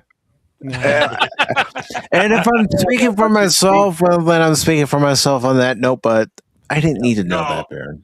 I don't have anything with her feet, hardly. No. All right, Baron. Onions are hard. We know that. I don't mean to be mean, but yeah, she didn't hold up over the years. You and Jace need to have some conversations together recently. That's what hell no. I mean, I love you, Jace, but not about that stuff. But this is Badgie from Lower Decks. Yeah. Yay! It really is like Clippy. Look at that. Well, maybe we can get the fat girl to come in and swallow him. Jim, I'm hungry. Lay off! I'm starving. Where is my porridge? I can see that one sitting at her station with like 10 Whoppers, 3 drinks as she's working on the station on the bridge there, and occasionally you hear the of the empty one. It's also that like gray makeup with the. It's ridiculous. Again, I'll bring up an image of an actual Jem'Hadar. Yes, please. Sure. I don't know. I thought a female Jem'Hadar was pretty hot. Darren, this isn't Pop Talk. I know. No, I was being heavily sarcastic there. I mean, and that's the point. It's like, what are you trying to do with this female Jem'Hadar? Half Jem'Hadar, half Klingon. It's like, if you noticed, everyone was like, yeah, well, Paul Giamatti was 3 different things: half this, half that, half this. I don't get it. It's like, do we? Then of course we had the half black, half white extinct species running around, just like they did in Section 31. Yeah. I mean, Oh, that looks like a neat character. Why don't we bring something like that? They're dead. That's what I was talking about before when I said they like take something from like a random episode that they must have saw a part of or a picture of on Google Picture Search. Okay, so they did have that. And then they pop it in out of chronology without realizing this is a dead species. There were only 2 left. Right. That's all it is, and they're fighting for eternity, or until they kill each other. But really, you look at that, and I don't mean to be crude here and all that, but I'm very sure they did not have junk on them because they are a biologically grown species. Dax asked in a 4th season episode of Deep Space Nine, do you have women? And a Jem'Hadar specifically tells her they are designed by the founders without sexual reproductive organisms. Right. Exactly. They reproduce by. You know what I mean, Anonymous. You know what I mean. I like to correct people. They're not fully functional like Data. Oh yes. They don't vibrate either. But so that was some of the weirdest things. You have the real Jem'Hadar, and then you have Timu Jem'Hadar. Yeah. Timu. In Klingon. Emu. Yeah. How Jem'Hadar. It's just so is a PE teacher. I mean, it just gets so stupid. It's just you can't stop making fun of it. You watch some of the what did I think Gary did a really good breakdown of that show and stuff and talked about a lot of things. I just couldn't stop laughing. I mean, hey, if you really want to give these show a chance, knock yourself out, but you may want to knock yourself after watching. Well, like somebody pointed out, they said it was more content creators who were reviewing the show than actual people who supposedly liked it that were watching the show. Yeah, right. That's why I didn't watch it. I didn't want to give them the clicks. No, I'm not going to watch something like Kurtzman Trek to get clicks, to get short-term gains. Yeah. No. And I'm going to put money down. I bet you about that time there are no Jem'Hadars. The program why specifically the founders need to produce any Jem'Hadar? Or maybe maybe they found an upgrade. Well, even the makeup looks cooler than the. Yeah. Oh yeah. Well, all it would have took was one Jem'Hadar coming to Starfleet say, "Hey, I want a sex change. Give me the plumbing." To be fair, I mean they can do that sort of. They turn. Well, they don't have the urge. They don't have the urge. They don't have that concept. They're only for one. They're bred to fight. Yeah. That's true. They are, just think of Space Marines. Yes, right. They have are Thunder Warriors, right? So, think of this might be the founders' Thunder Warriors, but they're going to become obsolete. They're, these aren't exactly what I want, but I have in the wings here the Space Marines. Maybe that's what the founders did. It's like, okay, the Jem'Hadar, we'll come to an end, wipe out the ones that are still alive, especially with the new ones we have, and who knows what the founders came up with to help protect themselves. Well, it would be interesting. Now that would make an interesting storyline. Well, that's what you're onto something. Because there was a treaty after the war. There was a period where we had to deal with the founders on some level.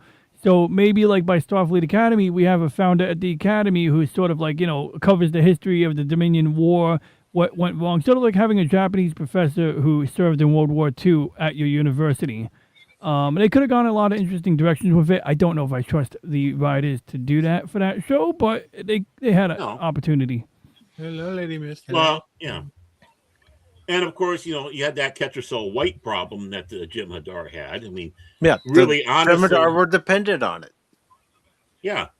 I mean, if you're going to be honest, you'd be seeing, her doing a line of Ketracel White on the council. It's like, I need this right now. I'm having cravings. There we go. I'd like to see that. Yeah. It's like, But that's just it. Again, they don't know anything. It's like, oh, these were bad guys. We can do like the Klingons with it, but not quite the Demeter. Well, add the Klingon in there. See. Do you get the messaging? One baddie and another baddie together, and now they're the goodie. Should be snorting white off Tig Notara's belly. Patty. Oh God! Thanks, Anonymous. That's all I needed in my head right now. You're welcome. Mm-hmm. And then we're going to make the real Klingon wear a dress. Right. And then fans say, "Well, they had dress uniforms. What's the problem?" They didn't like them then. Dress uniform was a formal uniform. Right. For when dignitaries came aboard, or when certain admirals came aboard, the president of the Federation came on board. You know, you're right. They always want to use that example of, oh, well, they had it in TNG. Look at this picture, and a lot of people didn't like it then, so that's why they changed it. Right. Well, you had the scant, right, and that was basically laughed at. That only lasted a few episodes, and it looked a hell of a lot better on the women. It should have stayed that way. I mean, at the end of Encounter at Farpoint, even Tasha was wearing a scant, if you take a look in the back. Mm-hmm. And, of course, Troy was. And, the scant would have been perfect for the women, but they wanted to have a unisex one, and it didn't work because it looked absolutely ridiculous on the guys that were wearing it. Right. Then, of course, the dress uniform, that's not a dress. No. When you say dress uniform, it's a style because it's more important. You're dressing up. It's formal wear. Like I said, it's formal wear. Right. And that's what they mean by dress. And then from the first episode to as it went along, they shortened them so they weren't so long, and then made sure there was they took away a lot of the gold piping, which I thought was ridiculous because you only had it like up in the collar going to the end of like the black on the top, and they still should have kept the gold trim going down the side, I think. But of course, the rank pins. But it was shorter. It was getting closer to the length, not quite, to the Monster Maroon. And then we had the dress uniforms that were introduced in Insurrection. Right. That looked more tuxedo-ish. Mm-hmm. I didn't hate them. Yeah, I didn't hate them either. I thought it was a good improvement. Of course, they had that bluish gray or whatever for all the other for the crew, and of course the captain was all white. Mm-hmm. So, as it's like, okay, this works. And of course it went to Next Generation as well. Mm-hmm. I mean, people hated the first Admiral uniforms that we saw in season 1. Yeah. It's like, what the hell is this, Mrs.? It looks like a Picasso. And then it did this gradual changes until we saw like the uniform we saw in the episode today. And then that lasted until we got to Next Generation, and the Admiral's uniform is basically the same as the others, except more trim. The Admiral's uniforms lasted all the way up to the final episode of DS9. Mm-hmm. Because you would still see some admirals wearing, the First Contact style uniform. Of course, they changed certain aspects, added a belt to it, but even up to the final episode of DS9, What We Leave Behind, you still saw people in an admiral's uniform wearing the admiral uniform that we saw before, because you still saw people wearing the next gen style tunic uniforms as well. Right. And a lot of it had to do with budget, but it still worked. Yeah. I mean, first you had to change all the comm badges because of generations, and then First Contact comes around. Okay, now it's time to change all the uniforms again. Dang it, our budget's already so low. But I liked it. Here it was. 96. You're in season 4 of Deep Space Nine. Michael Dorn's coming on board, and during that, I'm sorry, it would be season 5, I believe. Season 5, but as that season's going along, it's season 5. You see the uniforms that were introduced on Deep Space Nine, and then they switch over to the First Contact ones. Mm-hmm. And I like that. And the DS9 one stayed on Voyager. Right.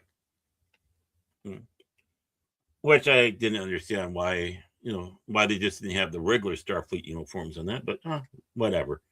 But yeah, it's these little details that matter. They don't care. I mean, I look at these uniforms they have for Kurtzman crap, and it's like, these are ugly uniforms. They really, really are. They don't make any sense. It's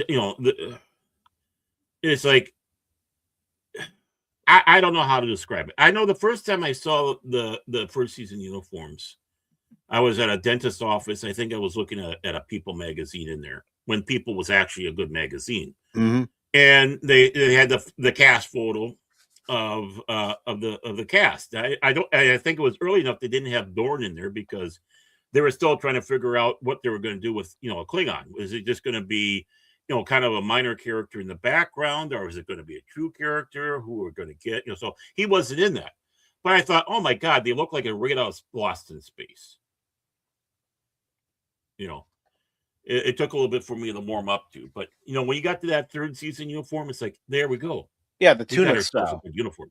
Yeah, because even the actors were complaining about the season 1 and season 2 uniforms that they used early on in Next Gen, because Jonathan Frakes was having back issues and they stunk.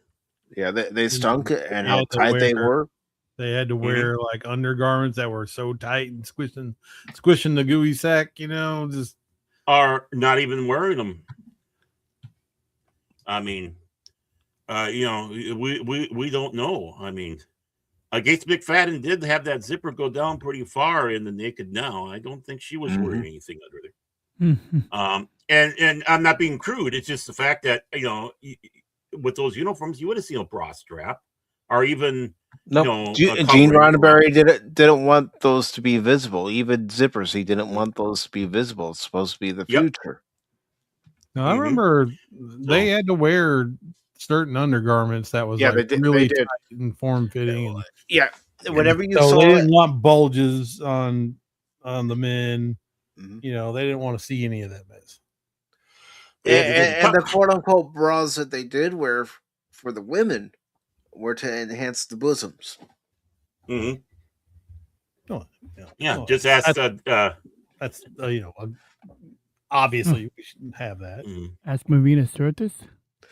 Well, speaking of Marina Sirtis, it's a video where she's giving a tour of one of the sound stages where they kept all the props and all the costumes, and she talks about it. It's like, okay. And she was the one that fought to have go into the uniform. I know there was a lot of people out there ignorant, Jane, you ignorant, that were going out there and saying that they forced her in there, blah, blah, blah, and all that. No, she fought for that. She said, I want to be in a uniform. They look good. I mean, look at Gates. She looks great. I want to be in a uniform. I'm a Starfleet officer, even though I am the counselor. I want to be in the uniform. I want to be like the rest of you guys. And they did. That's why the uniform came about. The only time before Chain of Command Part 1 and 2 that we actually saw Deanna in a Starfleet uniform was Future Imperfect. I'm not even counting the scan. I'm not counting the scan. I'm talking about the same style of tunic uniform that everyone else wore, including Gates. See, I think they should have kept her in the scant, instead of putting her to another uniform. Her skirt should have been as low as Uhura's. Just saying. Well, I thought, if you wanted to have something to distinct you, slightly be in uniform, but be slightly distinctive and put people a little bit more at ease, a scant would do that. And again, it would have been fine to have Deanna in her other uniforms if she's doing a counseling session to help people feel more relaxed, not so tense. Here she is in a full-fledged uniform, although they did have some episodes where she was still doing counseling sessions and she's in the full-fledged uniform, but someone like Barclay comes along. So, Rich, what have you been doing on the holodeck this week? Let's see. I had to talk with you, but you weren't wearing that. Yeah. Well, there's that episode with Barclay. Mm-hmm. We're introduced to him, and he spends all his time in the holodeck. Yes. Right. And all that is, what an episode that has held up in time, because obviously around that time, they were talking about people addicted to TV. Now it's even worse. It's all the people who are in like their VR chats. They're, living on the computer. They're doing this. Right. And all that stuff and whatnot. So can be fine until it starts getting weird and ridiculous, and it feels just like anything that you have to be on all the time, and you're ruining your life. You're not paying attention to your job and all kinds of stuff. Then it's right, which it was doing with Barclay, and we see so many people out there doing this. Yes. I mean, lick the toilet bowl challenge, the ice bucket challenge, the what Tide was Pod challenge. The Tide Pod, yeah. I mean, that was horrible. The most ridiculous challenge I could ever think anybody doing, and then these kids were doing it. It's like, what are you morons doing? Right. Exactly. Wiping out an entire generation. I mean, the ice bucket challenge, I think, was to help with cancer or something, if I remember. Something like that. But Yeah.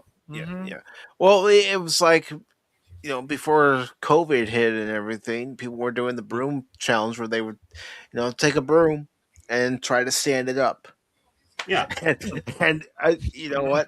I'm going to add a little levity here. I said at that moment, that's when the world was cursed. Everybody doing that broom challenge.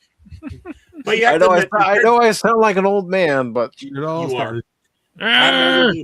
But at least that challenge was pretty damn safe. It wasn't just a silly thing. Yeah, it wasn't stupid like the Tide Pods. It's just number of years, toilets are years ago. Another long time. I think it was on Dateline. Yeah, it was probably I would probably say earlier 2000. You have a kid who sets himself on fire at the time because he saw it on Jackass. It's like, no, they have a disclaimer for a reason. And you shouldn't be watching Jackass. That's right. Exactly. Well, you see the ones where the guys, lights a pack of, makes a belt of firecrackers and sets it off. And it's like, well, what did you expect? You got burns, you got, bruises, stuff like that. You're rolling around like a damn fool. That guy, it's like, look, you're going to light the firecracker, get away from it. Even if you're going to light it in the street, don't have your hands there. They blow off your fingers, like what happened 2 years ago at a Dodger after the Dodgers won. I saw that video. Fingers, or even recently in Minnesota, all those riots. I'm just saying, Barrett. I know. I'm kidding. It's where the video came out of where a girl was holding, a bomb, a smoke bomb, smoke grenade, and she kept it in her hand, and the thing went off in her hand, and she lost some digits. Yeah, those things are hot. When those things go off, it is hot. Oh, was she holding it, pointing in the wrong direction? Because typically the flaming part is the part that you hold away from you. Yeah, but the thing is the whole canister gets to be hot. Oh, that type. Yeah, that's Yeah. Yeah, it's not like a Roman candle. Not like when we did stupid things like Roman candle fights. Our bottle rocket fights. Yeah, buddy. Yeah. I really made my bottle rocket launcher look friggin' cool. I had one of the best looking ones out there. And I got somebody through the bushes. I was so proud of that shot. But of course, and that was a long time ago, YouTube. It's again one of the last 4th of July, guys. Last century, Barry. Yeah, it was last century. It was last 4th of July. But again, it's a stupid things like obviously Wesley's situation, a hell of a lot more impactful because it has a death. But the thing is, stuff like that we were doing, it could cause good harm to somebody, and such. We survived though. Yes. Okay, I know. Okay, I haven't said this story much. I'll say it now. Disclaimer: do not try this at home unless you have an IQ of 72, like me. Right? They came out with these. In other words, folks, don't do it at all. Yeah. Right. Yeah. Do not follow Uncle Barron. Uncle Barron is a doo-doo head. Okay. So they had these pump water guns. So you fill it with water and you have it fold out, and then you pull back the handle, kind of like you're doing with a shotgun. It would shoot water like almost to 30 feet. Almost to 30 feet. Right? And so, we play around with that. Then we got this brilliant idea. Brilliant. I know what's coming. Don't try this, kids. Do not try this at all. Oh, boy. This is where the stupidity begins, folks. So, of course, the guys I knew, they lived, back slightly kitty-wumpus from me across the alley. And we went full Beavis and Butthead. And what we did was we loaded one of them up with gasoline, or guzzling, if you want to go with Mad Max. And where this is going. And what they had was they had kind of like a giant deck over the top of the garage type of thing. So it was all, you could walk out, and it was this big huge area. 911, that's your emergency. Yeah. So we go and we grab a candle, and we light the candle. And then we proceed to pump the squirt gun in the direction of the candle.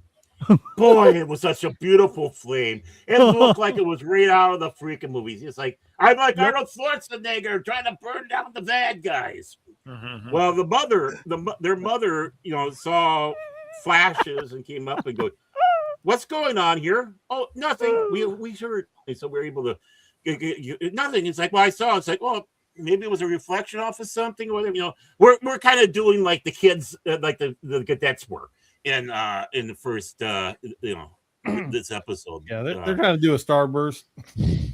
Yeah, we did our own starburst, boys and girls. But yeah, that was one of the stupid thing. But boy, was it impressive. I mean, yeah, okay, we made a flamethrower. Nobody got hurt though, right, Baron? Yeah. Hurt. Yeah, we didn't get hurt. I'm not convinced. Well, that hesitation. Yeah. Well, I was thinking, the adults didn't beat the shit out of us. Let's just put it that way. So we didn't get hurt. I had that thought when I was a kid too, but I have an IQ of 82. So I immediately thought that could set myself on fire and burn down my house. And that's probably not a good idea. Well, you know how it is when you're going around and you light a match or light a lighter and you have this can of Lysol. No.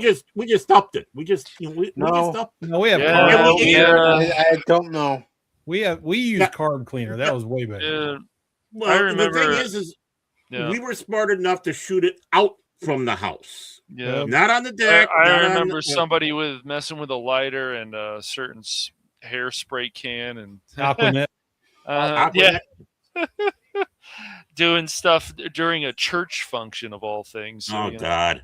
I mean, back in the 80s, you had to be careful when you lit up because, if you're too close to some of those girls, they'd go up like Michael Jackson. You kidding? Well, as much Aquanet as they put in their hair. Oh, my God. When you get headbutted by them and the hair takes pine needles on fire. Yeah. It's like, what hit this guy? Her hair. You kidding? One time I had touched my sister's hair and it's like, ow, that hurt. Yeah. I'm not kidding when I say if they headbutted you. That's why you were careful around women back then. It's like, just one good swing with the hair and all that is, yeah. I mean, there was a healthy level of fear. My sister and all the women that used it back then were like porcupines. How do you expect them to get their hair to be 6 feet tall off their head, man? I mean, naturally stay like that. Yeah, when they decided to go slightly punk or whatever and make sure they have the little spikies and stuff like that. Oh, God. They went through Aquanet by the case. Mm-hmm.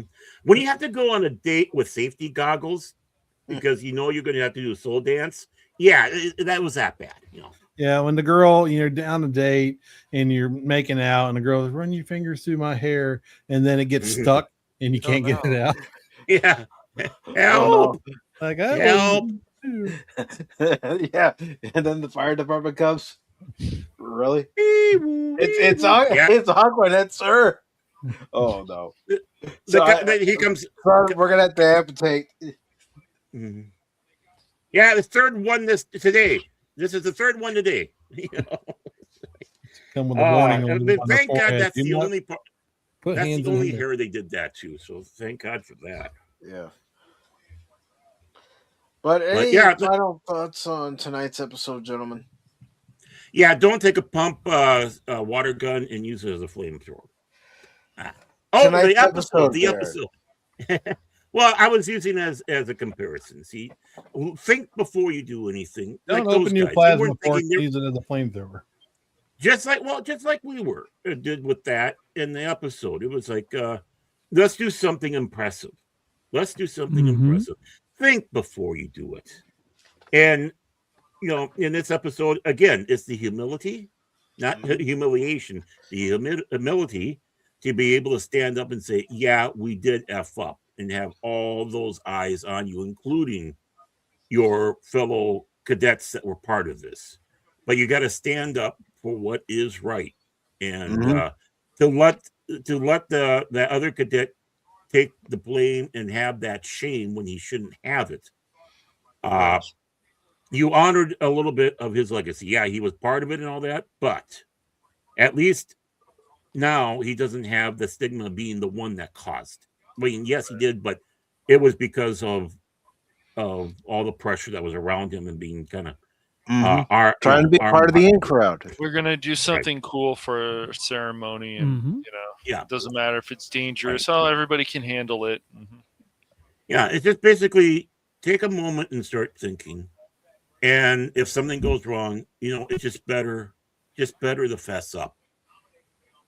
Just like when you see on live PD and the cops say, it's better if you just fess up now and let me know, because if they find any of the stuff in you after I bring you in, guess what? You're going to get more charges added to you. Right. And it's going to be harder. Yeah. Right. So just fess up now, and, you'll have some slack cut on you. So this is a great episode, great character building episode. If there's one Wesley episode to see, this is it. I agree. And again, it's on the list of, if I was going to start a new Star Trek series and I was in charge of, I would make the cast and crew watch. Enough said there. I'm done. I would make writers watch. Okay. You're here to write a Star Trek show. Well, here's an example of a Star Trek show. Watch it, study it. That's right. You want more? I can give you more. That's right. Right. Be like, I want you to write a 10-page paper on this episode, and it'll be graded. And if you F out, you don't get to write for the 10-page paper. Yeah. Well, no. The thing is, I want you to write down your takes on this, and I don't want a freaking whiteboard.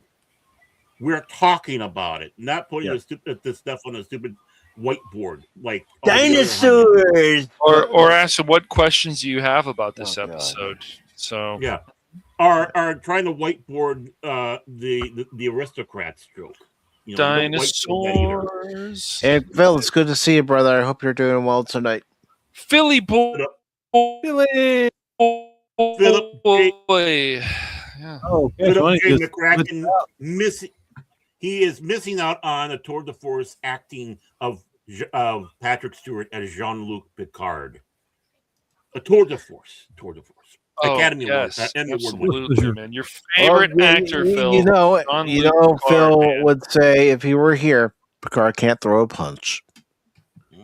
That's because he never has. He can't kiss a woman either. Right. That's because he never has kiss a woman either. He's an incel. Just like Ilea. Oh, I think he's a voluntary celibate, to be honest with you. He had plenty of opportunities. He did though. He got he had the flute girl. He made out with Vosh. Yeah. He punched his brother. Look, he turned down Famke Jensen, dude. Something's wrong with him. Yeah, well, something's very wrong with him turning her down. Dude, when I saw that episode, and I didn't even know who she was. She was before X-Men. I was like in love with this one. I was like, "How you turn? No, what are you doing? Are you gay? Why are you gay?" Well, I mean, he eventually did bang Beverly. They got the Chosen Crusher. Right. That's right. Yay for him. Yeah. He made up for it, Anonymous. It's okay. It's all right. Yeah. Hey, Beverly Crusher, man. And Veloco over on Blaze, thank you for the follow. Hey, thank you. Yeah. I tell you, Beverly Crusher? No. Okay. You kidding? I had a crush on Gates McFadden. Oh, hell yeah. I forgot myself. The red hair. The Naked Now. If she had blonde hair, you wouldn't even thought twice about her. Oh, I don't care. I don't care what color hair Gates McFadden had. I would have been like, "Hello, nurse." She's not a redhead. I am mad. I mean, I forgot myself in the Naked Down when she started zipping down the uniform in front of Picard. They're trying to seduce him, and they're acting like teenagers. It's like I thought, keep on going. You stop there. Why? When I watched that episode again in junior high, Barrett, I was like, "Why? What are you doing to me?"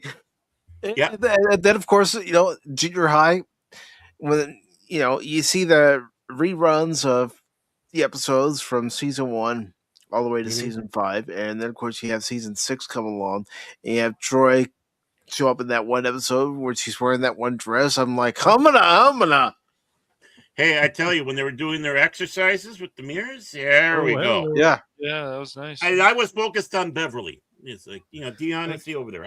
Beverly. Well, I was focused on. I was focused on both, but leaning more towards Beverly because I like redheads. Right. See, told you. Hey, and if she was blonde, I blonde. I still like her. I still like her, even when she was brunette. You would like 30% less. Because it's a scientific fact that red hair gives a woman 30% more beauty. So even a mid with red hair is automatically like an 8. And if you had the freckles, by the way, that's another 5%. Yeah. Now, what do you call a blonde who dyes her hair black? What do you call it? I don't know. What do you call artificial intelligence? Artificial intelligence. Ooh. There. It's just. Hey, and he's not. I love blondes. I love blondes. But he's right. But I'm a blonde, so I should dye my hair dark, and who knows how it'd be. He'd still be has some more teeth. I know. I gotta be careful because we're turning this into pop talking. Yes. Yeah, we're wrapping up anyways. Yeah, I know. Star Trek theme pop talks. It's fine. But Beverly. Yeah, but my whole point for this particular stream was to be more serious compared to pop talk. Well, it's the last 10 or so minutes. I know. So I you can't blame that one. It's the whole frog and the scorpion analogy, man. Yeah, it is our scorpion. Mike's the frog. I'm the scorpion. Baron, I want to have a serious show. Okay, let me ride on your back. Baron, why did you sting me? I can't help it. I wouldn't know. No, I wouldn't be dumb enough to let you ride on my back. What were you like cat? How did you break my back, Baron? I'm not involved in this. You guys can ride each other's backs or not ride each other's backs. That sounds okay. All right. What do you guys have coming up, starting with DJ? I do a show. It's called the Monday Show on a Thursday. I do it every Thursday. Right now, we're just doing some as science officer. I am collecting sensor readings of the local, cosmos, ensuring that Earth is secure from threats like meteorites, and mostly taking aesthetically pleasing pictures that my Vulcan friends always tell me are a waste of time. But what about threats from YouTubers who are streaming right now? I mean, we say things that make us go. We sound like Pac-Lids half the time. Did Well, you? that sensory equipment is in the basement, where most of our minds are. DJ, you're staying away from your private collection, right? I'm sure you didn't get in trouble, but Yeah. I didn't put any hyperlinks in the chat today. Yeah. Don't pop it up on the screen. But let me just say this: I love that. Just be map. careful, man. I love seeing star maps like the one you had up there and all that. Yeah, that is a good one. It's a French one. It's 100 years old. Oh, really? That's why it looks so good. It's Côte d'Ivoire. They updated it, obviously, but it's a digital version of a known French star catalog, and I'm able to use it to select targets and aim the mount. So we see the mount is currently slewing to NGC 2420. You can see the reticle right there. Mm-hmm. And then we use something called plate solving to cross-reference the constellation. So my telescope isn't going to land directly on a target. So what I do is I snap a picture. I see how far off target it is, and then this is going to snap a picture, and it's going to put us on target. So in a second, you're going to see an overlay pop up showing that the mount knows where. There we go. Now the software knows where I'm pointing. Very cool. Yeah, that is. I mean, I when it comes to that stuff, there, DJ, I have to say, I'm absolutely jelly. I love seeing stuff like that. But I do have a serious question. I remember back at least 10 years ago or whatever. SETI had something where you could have when you're not on the computer or whatever, that would go and help scan through all the signals that were coming in. So you could help SETI out. Is that thing still around? I don't think it's around anymore, but I do remember SETI at home, and that thing had a monster of a progress bar. I remember you would get a workload and let it run on your CPU, and they came out with something else called Folding at Home, which deals with protein folding. And during 2020, it was a popular thing for people to get on that bandwagon because, in theory, they were providing compute time to find the information necessary to produce some kind of solution to that. Okay, cool. Because I did that for a while until my computer went. I remember back in 2004, I was on the website for SETI at home, and there's this one nerd, and he was like, I got 3 Pentium 4s working on this, blah, blah, blah, blah. He won the award for getting the most data loads completed. So, he had kind of a lot of current computers chewing on that data, apparently. He had the award for not going out on dates, it sounds like. But yeah, I had that SETI at home too. I did that, and it was so neat watching all the stuff because it pop up on your screen and such. So, but yeah, I did that until my computer went, and then obviously I didn't do it. You guys can see this is exactly the kind of stuff you can see on my Monday show on Thursday. Sometimes I play a game, sometimes we mess around, sometimes we just joke around. Sometimes on occasion I even have cool guests like these fellas over here. So yeah, tune in on Thursday nights for the Monday show. Usually I do it around 11 p.m. I want to do it earlier, but I just, timing, it's my day off, so I tend to just do everything late. So, yeah. And that's Eastern time, right? That is Eastern time. Yep, thank you. Yep. That is correct. And so, Eastern time, easy peasy. Daylight savings is coming to an end for other people in other countries very soon, I hear. So I think the British are going to be back on track with us. Either this Sunday or next Sunday. DJ, what games are you thinking about playing next? I know you were playing something that looked like Vampire Survivor, where you had that little character and you had to shoot all the little creature things, whatever. It looked okay. Vampire Survivor. I know I was playing Symphony of the Night at Castlevania. That game was a good time. I love Symphony of the Night. Symphony of the Night is a great game. Yeah, I like the soundtrack. What's that Stalin game you got on there? This one here? This is a driving game, but it's got really good crash physics. And last couple of shows, I did play a little bit of this because it's just a good time. It's like sometimes you could do serious driving, or imagine if you had a ramp like the height of the Empire State Building, and you could drive down it. And it's almost like being a kid going down a slide, except of course you're dealing with cars and they smash, but completely harmless, and you got a slow motion feature in there. So stuff like that. Other times I do mess around in Space Engine, especially if I can find something topical. I read a book and they measured a star, and it's like, oh, well, here's a star, and it has some exoplanets, But other than that, today I was on my friend L's show, LCX VTuber, and I played a bit of Macross Shooting Insight. It's a shoot 'em up game. It's pretty new, pretty nice graphics. I'm not big on shoot 'em ups, but The game did get me hooked a little bit.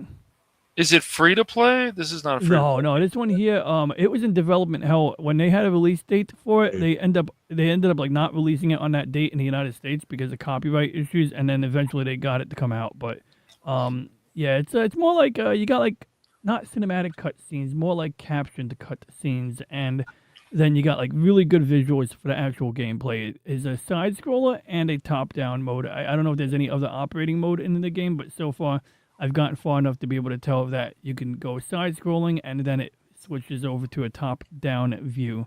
We need I haven't gotten that much into Gundam. Like there was that free game, but that kind of just fell apart. And I don't know if there's actually a really good Gundam game coming out. I know you're a big Gundam fan, DJ, but there was a game I wanted to play today that I just didn't have time to do.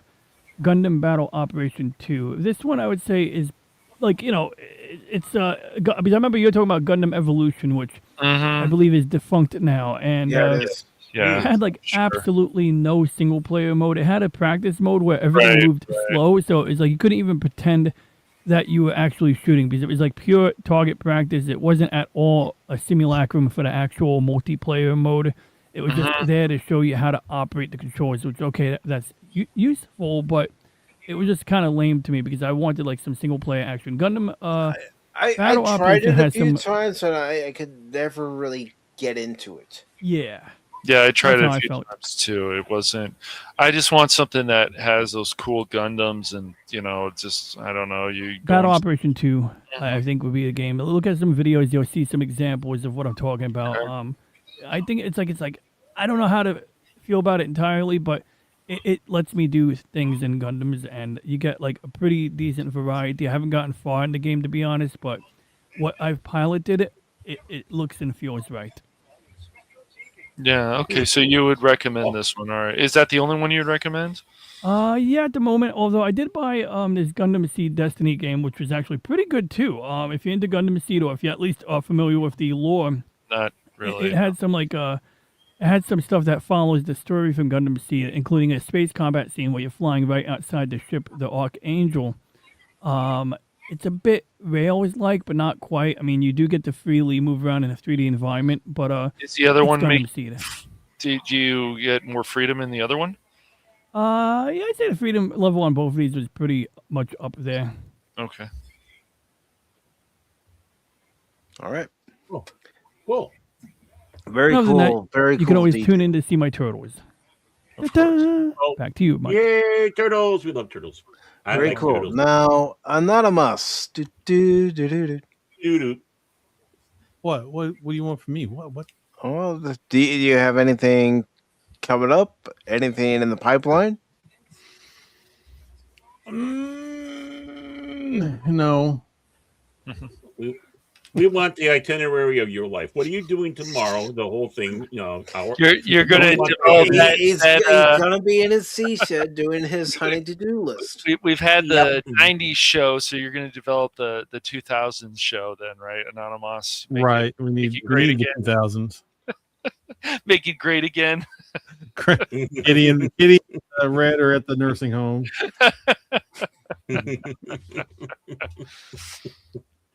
Yeah. No, I'm much too busy now for some reason. Okay. But I just follow me on Twitter maybe if you want to. I make jokes and yell at people and nobody listens. So it's great. You're funny. He's like a lot of us old men. We yell at stuff. Right. We're old men, that's why. Get off my lawn. Get off my stream. That's basically it.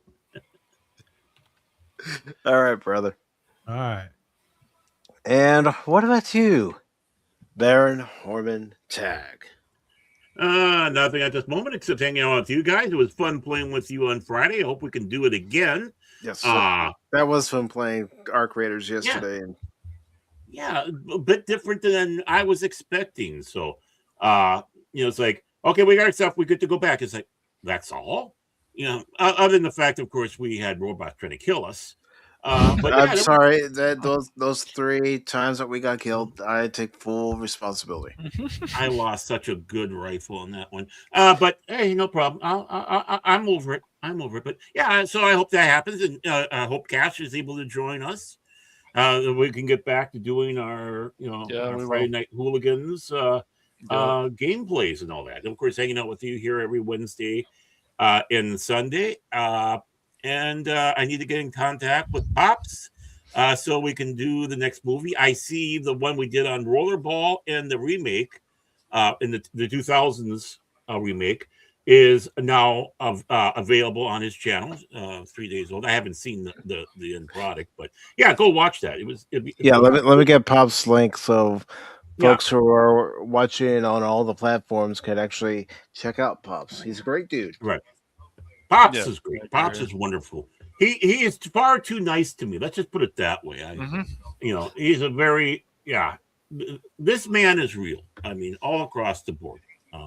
If you want a person who's a real person that's on YouTube, it is him, and he knows his stuff. I tell you, he does. I wish I could. I can't wait till the recording he and I did yesterday. Yeah, I can't either. I want to see that. But yeah, he's got a lot of good people on there that he has. Loki goes over there, and Loki, Squeak a Mouse, Ironcaster. Yep. Mm-hmm. So I am honored to be part of his crew over there, even if it's part-time. Yes. All right. So now brings us to Cash Money 007. Yep. All right. So I'm working on a video right now of Uno. And it's probably going to be a video about an hour to see how long I can stand the AI in that game, because they are annoying as hell. But I thought it would be funny to do a video of that. I'm also working. What's up? Uno. Yeah. Uno. Mm-hmm. Okay. So are you going to follow up with Candy Crush then? Yes, always. No. But Uno. Yeah, Monopoly. I mean, I could, but no. I picked up Uno really cheap recently, Baron. So I thought maybe it would be fun to do a stream of Uno. Sounds like it could be. Yeah. Yeah. I have to watch that. And I got to be in the chat with you so I can mock you. But working on that. Got still a bunch of more thumbnails to make. Working to see if I can get certain things to work, especially for multiplayer stuff that's more for the Emperor. That's right. For the Emperor, for the Lion. I can get that. I'm always going to be disappointed because this Space Marine 2 used to work just fine. It worked on medium settings, maybe even high settings on the desktop. And then the developer said, you know what? We're going to fuck these people over. And I'm like, thanks, guys. That was nice. That's nice. So I have to work on that kind of stuff with the laptop. The older surge protector should be okay for a few hours, I would think, or maybe even like 2 hours, whatever. So I'm going to work on that a bit more and see if I can get that to work. And then, if there's another game that we want to play, Marvel Rivals, then I'm going to have to do that, of course, again on the laptop. So we'll see how that goes. The other stuff, though, like it was nice, Evil West. We didn't have that problem. I didn't run into that extra situation. We got to play it. We figured it out. So Mike and I will come up with another game, and then I guess we can also, even if Mike's playing it over, we still need to try out Split Fiction. We do. So and like I tell people, anytime before you want to do any stream, especially multiplayer, try it offline first a few times, and if it works out, then see how it goes online, how it goes on streaming. But that and so that's just some stuff I'm working on. I'm still working on the tech problem thing. I can't believe that we're still continuing in 2026 to have all these tech issues, especially on PC. People are still having problems. I heard the Maximum collection, the Marvel Maximum collection. I read some reviews, and from what I've read in the reviews, I am not going to pick that game up until they fix it. Yeah, they have lag issues. This is another problem that we just keep seeing. and these things need to be tested more. So when they come out, and I think the price is it's a little bit high, maybe $24, but that's not too bad. I mean, it's not too terrible. Would have thought it would have been something like $19, considering that it has a bunch of old 8 and 16-bit games. But yeah, but I can tell people right now, when it comes to something like Arc Raiders, the game, if you've got like a 1080 Ti, maybe even something higher, you can easily or pretty easily run at medium settings. So if we're going to have something where like I'm streaming or Mike's streaming, of course, on his Friday, and we're playing Arc Raiders, so you got it over on the Phantom Hooligans, over on whatever, that can work. But I do feel like, I don't know how you guys feel about this, but the loot shooters, they can be fun for a little while, but I think playing something like that over and over again for a period of time, I think we would get burned out. So, well, you don't be a pot piggy? No, that's a horrible idea. We saw what happened with Myth Force. Oh, and that's another thing I bring up. If you guys do want to actually finish Myth Force, Phil and I offline did finish that a while back. So, yeah. I'd have to reinstall it. I hadn't played it in so long. I uninstalled it. Yeah, because pick up and play games are pretty good. By the way, I'm sure you saw the new River City that was like, why are they doing that art style again? I don't hate it, Mike, but I want to back to right. Yeah. So, yeah. So there's definitely stuff out there to pick up and play. If you guys ever pick up Don't Starve Together, we can play that. That's another survival game, but it's fun.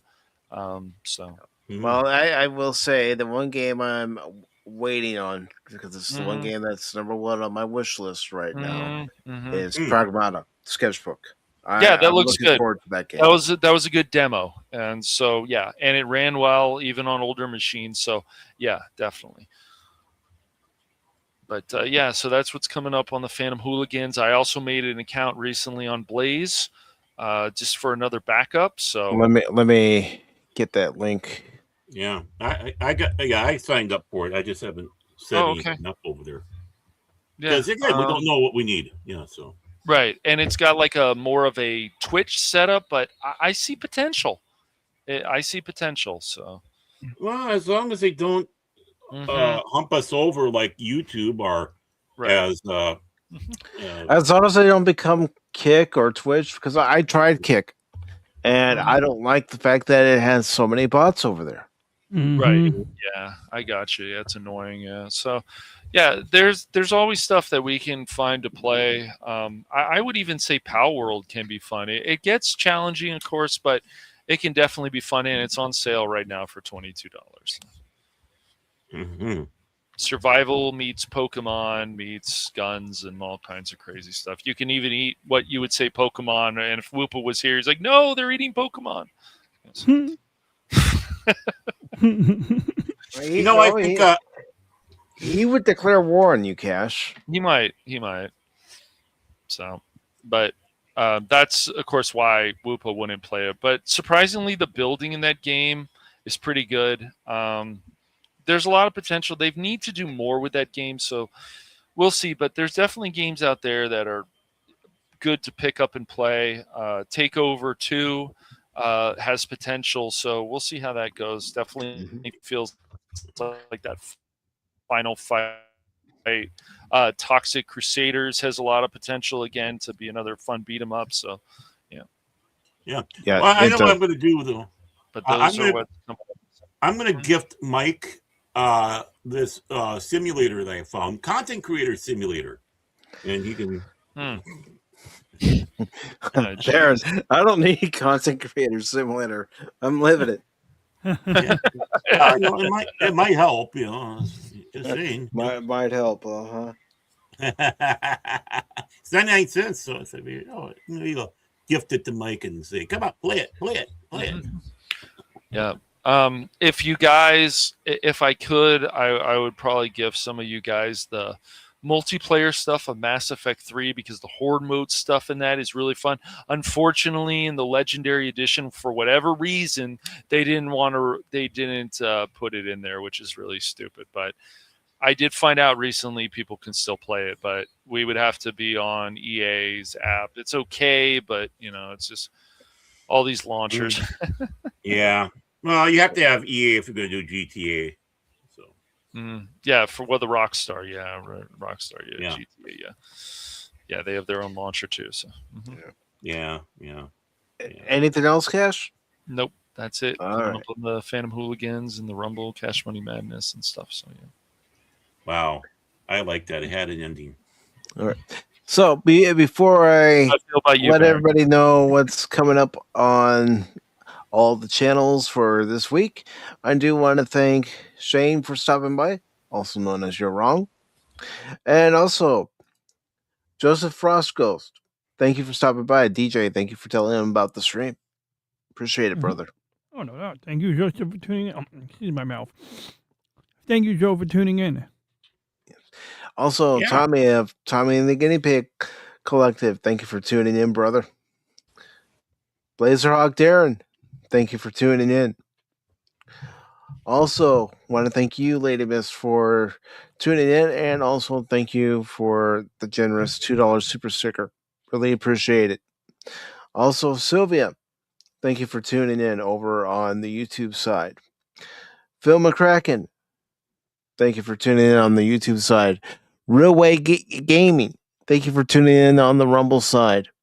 And also Volo over on Blaze, thank you for following the channel. Now, as far as what's coming up on Pacific 4 and 4 for YouTube, Rumble, and Blaze for this week, tomorrow will be Pacific 4 and 4 Pop Talk, where we're going to be talking about price differences as far as digital content versus physical content, and this is related to the new Yoshi game that's coming out next month.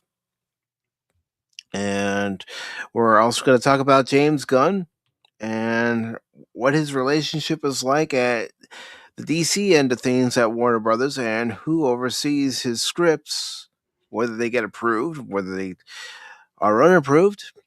And we're also going to be talking about the passing of James Tolkien, known as the commander on Top Gun. He was also in Masters of the Universe. And of course, a lot of people would know him famously as Mr. Strickland from Back to the Future. And of course, he was also in Problem Child 2. And he was also in Dick Tracy. Wolfen, he was in there. Small role, but he was in that. Yes. And of course, for tomorrow's Pop Talk, we are going to be talking about Chuck Dixon's reaction to Stephen Colbert being announced as one of the writers for the Lord of the Rings movies. So that's going to be interesting. I can't wait. After talking with Chuck Dixon, I'm sure it's going to be very interesting. Well, you remember what Chuck Dixon said about Blue Beetle trailer? Yeah. Oh, yeah. I'm surprised he never saw the. I'm sure. Yeah, I'm just surprised he didn't know anything about the Batman Punisher fan film. Yeah. And as far as the rest of the week is concerned, I am going to be playing more Metal Gear Solid Delta. If you're expecting me to use stealth all the time, I'm going to let you know it's probably not going to happen. I'm probably going to find some way to mess up, and, well, you'll see it. Tuesday at 6 p.m. I'm surprised Eastern. you did stealth on Friday. I'm surprised you did stealth yesterday. You did stealth better than me. I didn't do too bad. Yeah, I give you a B+. Wow! Thanks. I'll take it. Yeah, I think that's pretty good. You know, I mean, I'm not. Yeah, like I said, I'll take it. But that'll be coming up Tuesday at 6 p.m. Eastern. Wednesday at 6 p.m. Eastern, we'll be having a special watch party because it's somebody's birthday. No, full on. It's somebody's birthday, but we'll be having a special watch party, and it's going to be Tropic Thunder, the director's cut.